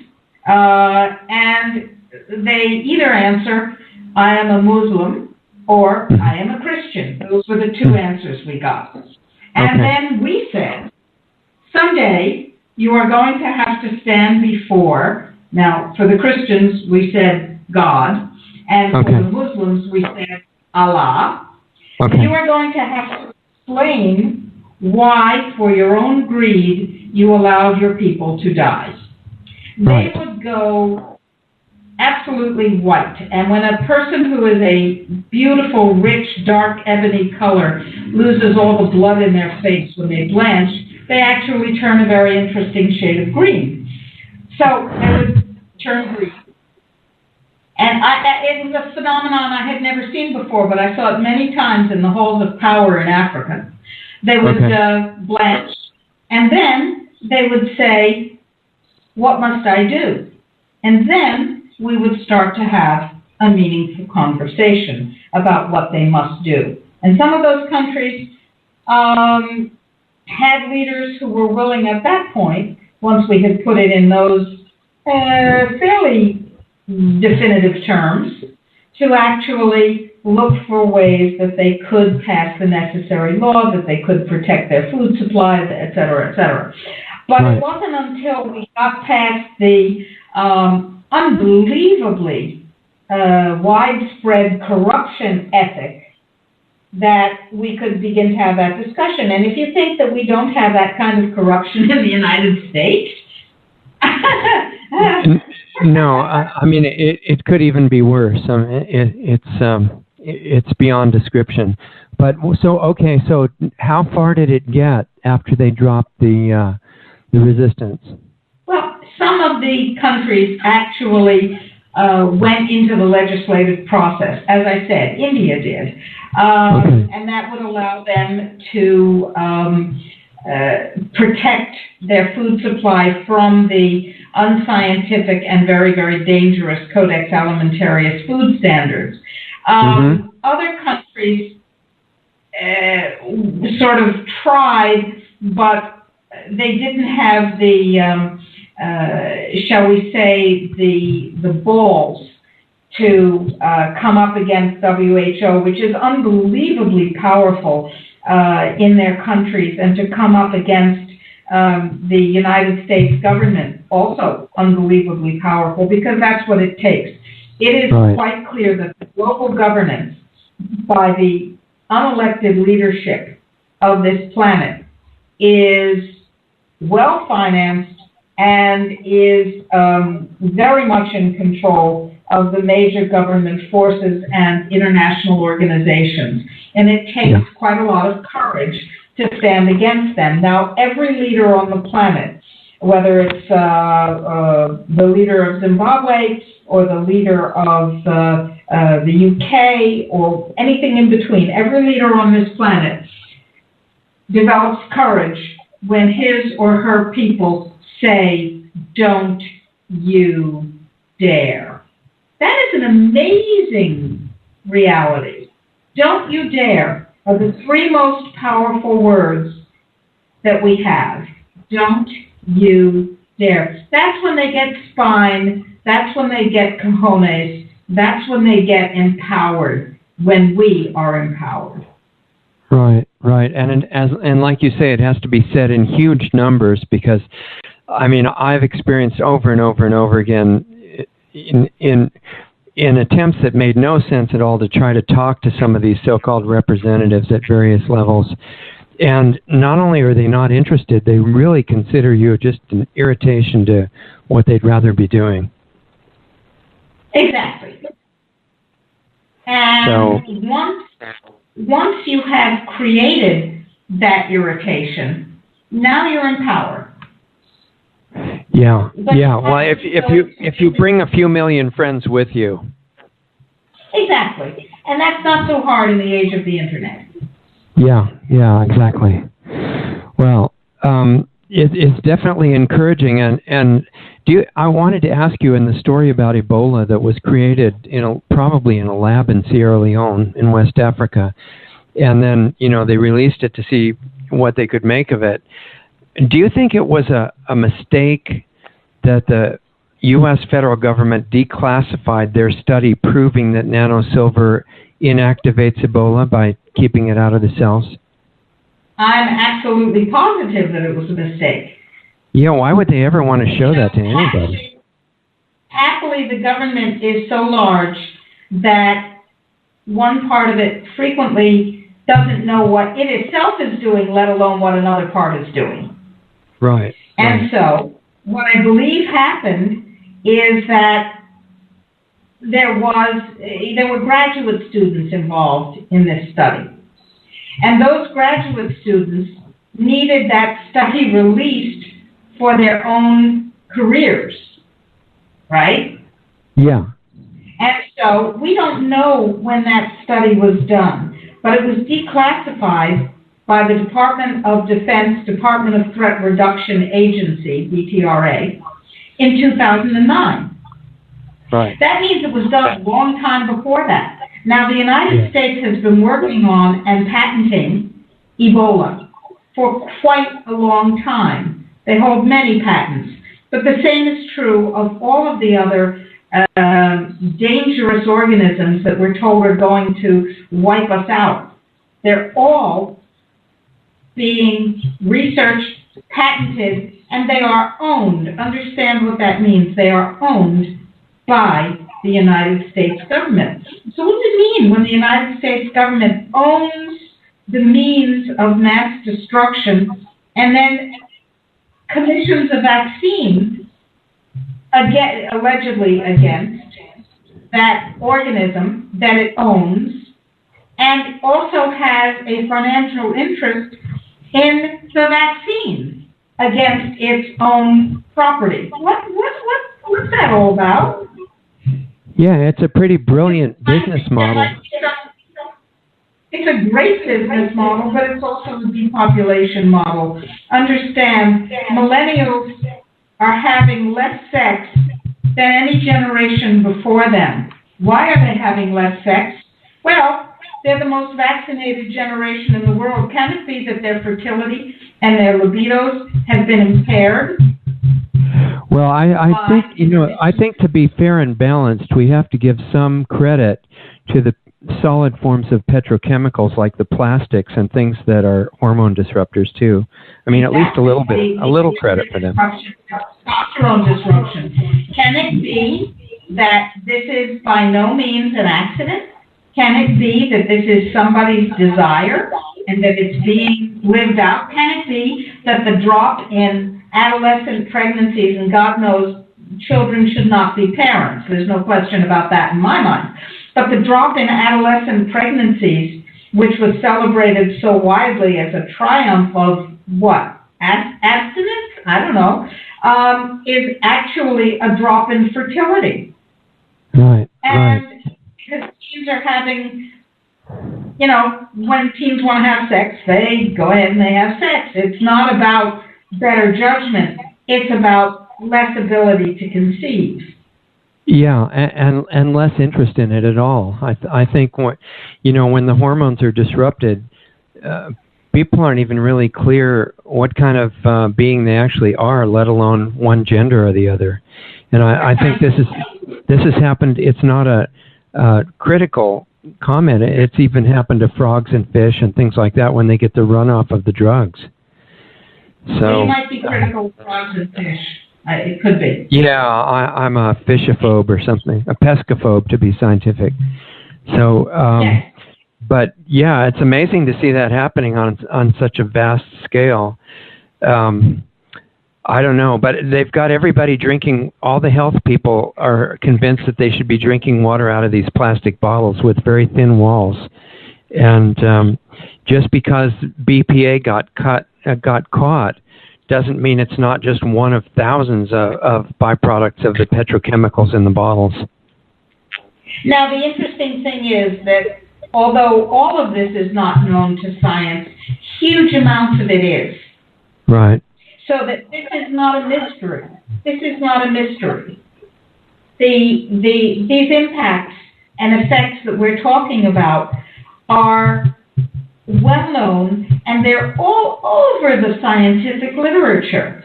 Why are they not having an impact on public policy?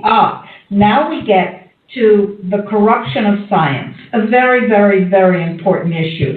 And when I said that the symposium in India is called Reclaiming Science, it's not because I want to talk about dry, unimportant factors. It's because through the manipulation of science, the distortion of science, our lives are being impacted and destroyed by corporate-driven and depopulation-driven public policy. And until we reclaim science, until, quite literally, we reclaim science and make it truly independent, once again, there can be no public policy that isn't based on Agenda 21, Agenda 2030, and the other destructive realities that are quite literally designed to kill us. Right. Yeah, I think your conference is going to be actually really exciting, and I'm looking forward to it very much. I think one of the ways that science is kept neutralized in terms of good effects is a phenomenon within the educational system called over-specialization. And what it tends to do is it makes scientists very aware of such a narrow piece of knowledge with no feel for the context of it at all. They're perfectly set up for becoming tools of the system because they can't even see how what they learned is being misused. Absolutely. Absolutely correct. Maybe you can, and you will be one of the presenters in this Congress. Yeah, I would like to talk about that and some other connected things too. Yes, please. I think maybe you can, it's very relevant here to talk about the misuse of science that you've experienced in your own recent educational adventures. Yeah, it's incredible. I mean, it's totally become an indoctrination course. It has been for doctors for a long time, and only the really brilliant ones have gotten through it with their common sense intact. And there are many reasons. Part of it is because it has borrowed the cult training principles from, really weird religious cults, the ones that just deprive you of sleep, subject you to incredible peer pressure over prolonged periods of time with no break, and make you take in so many pieces of information that you don't have time to question anything. And I know and negatively reward you if you do question anything. Absolutely. In front of everybody, you get made into an example, and almost nobody can stand that.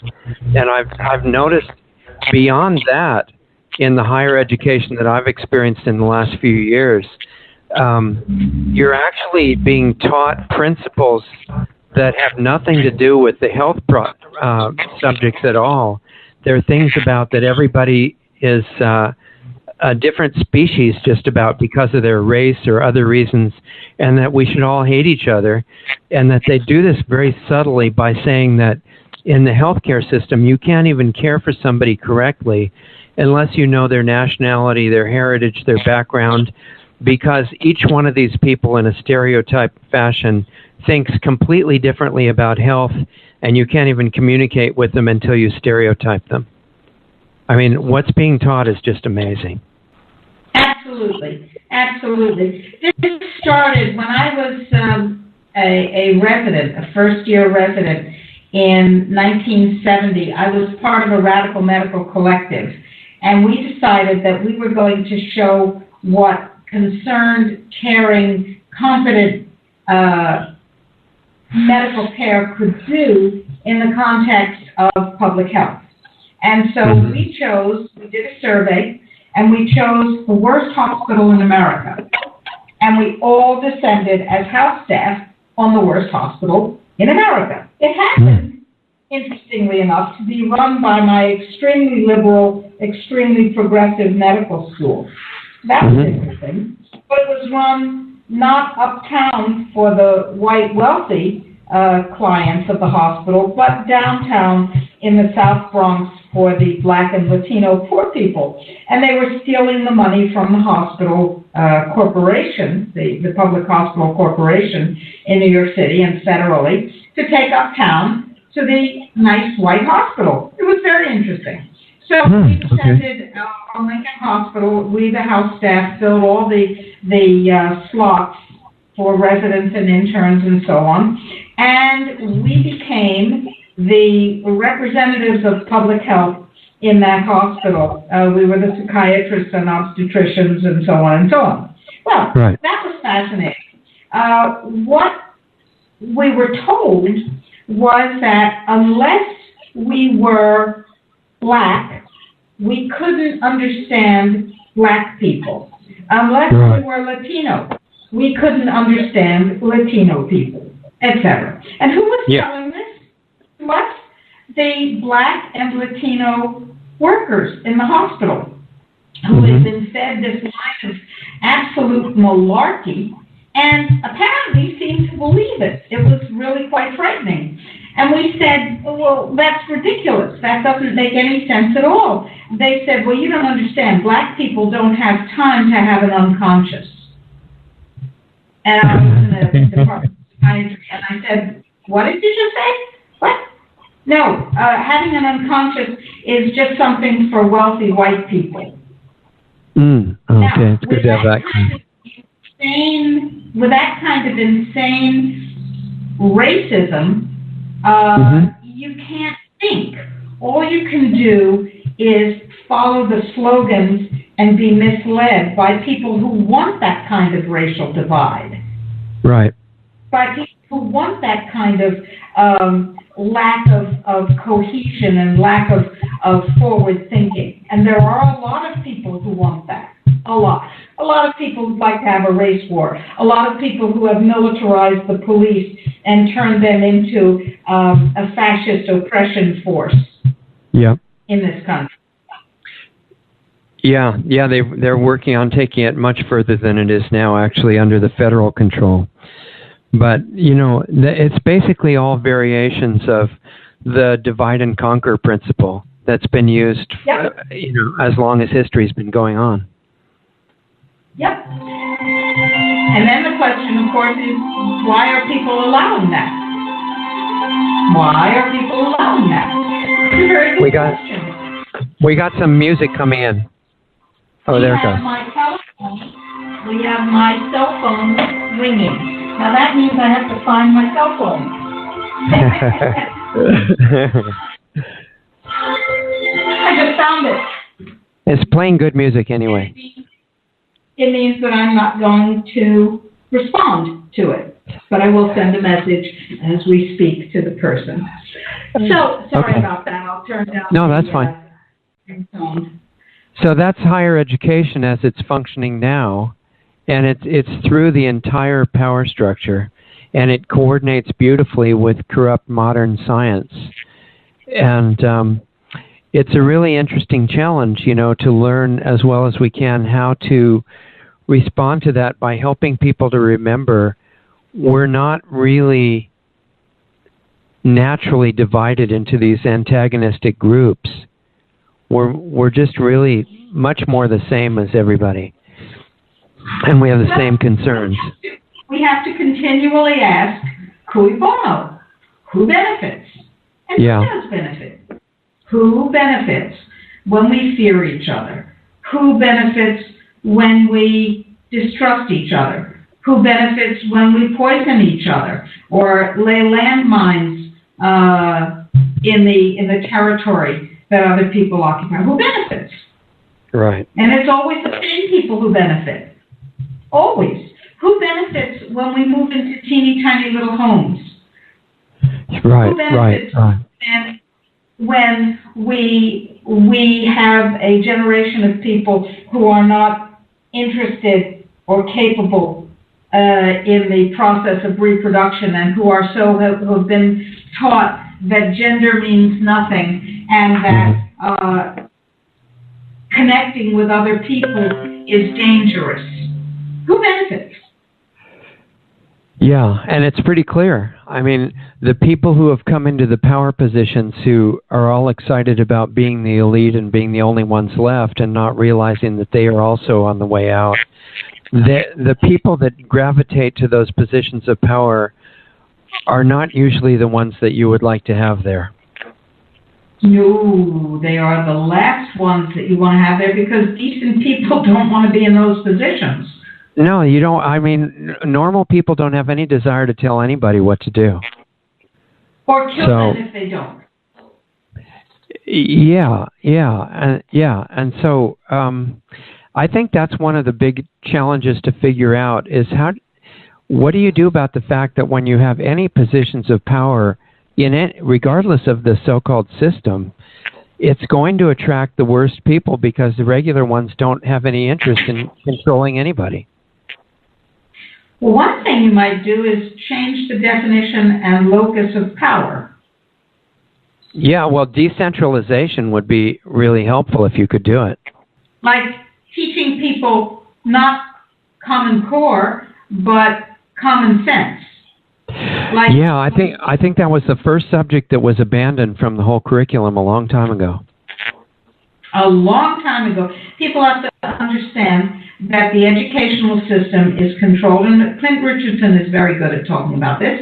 The educational system is controlled and manipulated specifically for the purpose of moving people into willing depopulation. The whole environmental movement, God knows, animals should be protected and the environment should be protected, no question about that. The whole environmental movement was created by the Rockefellers to justify depopulation. Yeah, it's all opposite of what it appears to be on the surface. Exactly. And you real are very, very good at identifying that. One common sense that you just brought up, in a lot of ways, it's the model for real science. Because where the ideas come up that are worth investigating are almost always from, good intuition or common sense. Seems to me. Observation. Yeah, good observation. It's the first principle of the scientific method. Yeah, exactly right. I mean, science and law and all these things were not originally intended to be used only by a restricted tiny class that's certified. I mean, in America, for example, law was supposed to be super simple. There was a principle, a doctrine called void for vagueness, which said that any law or proposed law that couldn't be understood by the average intelligent person was void. And I think the idea was not that you had to be represented by some, indirect servant of the Queen or Esquire or something. It was that You had the law on your side to protect your freedom to live the way you want to live. And all the law is based on that. And the same with science, really. It's just to find out what is true. At least that was the idea. It's a very important concept, to find out what is true without predetermined investment in what is true. Oh, yeah, that would ruin the whole thing. To allow the truth to speak itself, regardless of whether you would like that to be the truth. Now, it takes a lot of courage, because it means you might find that what belief you're attached to now might not be completely correct. Indeed, you probably will find that the belief that you're attached to now won't be correct. Otherwise, why look? Yeah, and remember the idea that in the biotech industry and the vaccine industry that science is settled, right? And that's impossible. It's a very, very important discussion. If science is settled, it's not science, it's religion. Yeah, exactly right, because by definition, you cannot question it. Now, I have asked Rupert Sheldrake to present at this symposium in India. He has sent back a letter saying that he cannot, because he will be in England at that time, and he does not participate in electronic meetings. So I said, fine, can I come to England, or wherever you're going to be, and interview you, and then present? But even if he says no, there is a TED Talk. Now, TED is supported by Gates. It's a Bill Gates activity. There is a TED Talk which has been banned, in which Rupert Sheldrake, who is a very smart guy, standing barefoot, by the way, as he presents on the TED podium, says that science has 10 delusions, which keeps it from seeing the world correctly, and therefore it is incorrect in its most fundamental principles. That's a very, very interesting concept. And yeah, I'd like to know what the 10 things are. Well, it's very interesting. Look for Sheldrake banned TED Talk. Okay. And I will be showing that talk with Dr. Sheldrake's permission at the meeting to open it. Those 10 suppositions, those 10 delusions, keep science from actually interacting with the world. One of the things that he says is that science can never be settled, because if it's settled, it's not science. Now, when a Nobel Prize winner says the same thing I say, it just goes to show you that the Nobel Prize winner is smart. Right, of course. Got that. This is enormously important. Enormously important. If science is settled, it has ceased to be science, and it has become theology. Yeah, exactly. So one of the things that we need to do is refuse to accept the concept in our lives that the science for anything is settled, whether it's the science for transistors, or whether it's the science for vaccines, or whether it's the science for energy production. It's not settled. If it's not evolving, it's already died. Exactly right. So, and interestingly enough, that's one. Somehow we ended up discussing what real science is while we were waiting for you to come in this morning, and it just segued right into everything that you're saying. Because if it was open, and you can't just have somebody say this is safe and effective, whether it's a vaccine or a nailed spray material, then you have to be open to hearing the real information about it, the latest that's available. And the concept that science is settled is absolutely essential for the people that don't want us to question anything. And now let's talk about NAILID. Let's go back to where we began our interaction this morning. NALED has been registered for decades with the EPA, and it's been known in that registration that it's dangerous, that NALED is toxic to the environment, that it's toxic to animals, that it's toxic to pregnant animals and to the fetuses that they carry. And NALED has been registered only for use in limited controlled situations. So the science about NALED doesn't even have to be settled. It's already known to be dangerous. Yet public policy has discarded the science and said it doesn't matter that it's dangerous. The dangers of vaccines are well characterized. The fact that children die at a particular number of days after they've been vaccinated is well characterized. It's in the literature. The issue is when the government, when the regulator, when the agency is so controlled by another agenda, the corporate agenda, or the depopulation agenda, or the globalization agenda, that the science that is already known and well established, although never settled, is ignored. So that vaccines that are in no way either safe or effective are given a rubber stamp as if they were safe and effective. And the scientists, for instance, at the FDA or the EPA are saying, no, and then they get fired. Right, exactly. They're assisting with the purge because they're identifying themselves as troublemakers. One thing I wanted to ask you, you had mentioned that the government has to give permission for you to sue them. So in the case of the decision to poison the people in Miami, they probably wouldn't want to give permission. But what about, are they using private contractors to get the spraying done, and is there any access to somebody that could be sued there? Yes, they are. And what about going after those companies? Why not? All it takes is deep enough pockets to do it. Yeah, exactly, right. So you can really see how smart it was for the people involved in all the agendas you just mentioned to make sure that they also controlled the economic systems through these private central banks in each country. Oh, they're not dumb. No. They're not dumb. No. We're so lucky that we have really, really smart people trying to kill us. Yeah, exactly. I mean, if they ever wanted to do anything positive, they'd be really amazing.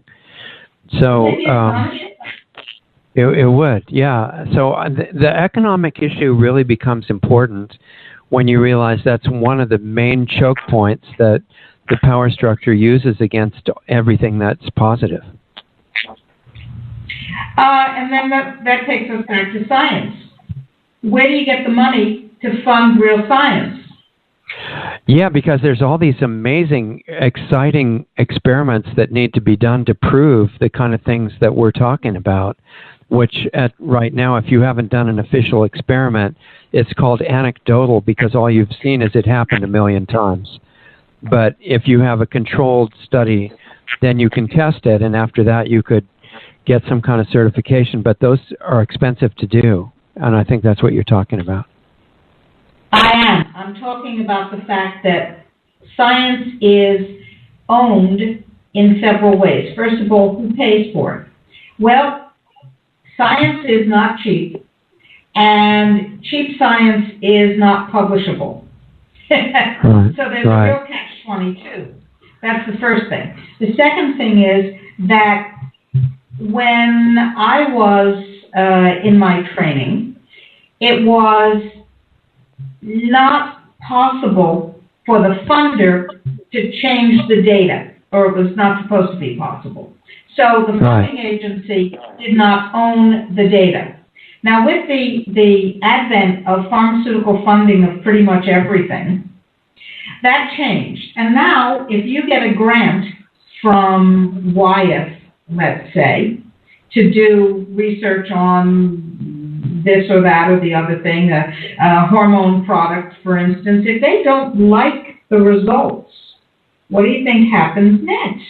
What happens is that they either change the results or they refuse to publish the results. And it's totally up, and it's totally in their hands whether it gets published or not, right? Because the contract that you, the investigator, signed gives them ownership of your data. I see. But I don't like that. I don't want them to have ownership of my data. Okay, then we won't give you the funding. And without the funding, you don't have a job. Okay, let me ask you a question. As we're down to about 5 minutes, but I think it would be good for people to understand. They think of something like nanosilver, right? If you had one substance like that, you could get rid of most infectious disease, which would be quite valuable to the people that would otherwise get sick. So why can't you figure out a way with people who all agree with what the importance of it is to set up some kind of a low-cost experiment to prove it? What is it that makes it so expensive? It's already been done. Those experiments have already been done multiple times. There are over 1,000 studies already done and published on nanosilver. So those experiments are already done. Okay, so there's some reason that those are not able to be used the way that you're talking about to prove good things. Well, one reason is that they are ignored by government regulators, for instance. They are just simply ignored, as if they don't exist. And they lie. All right.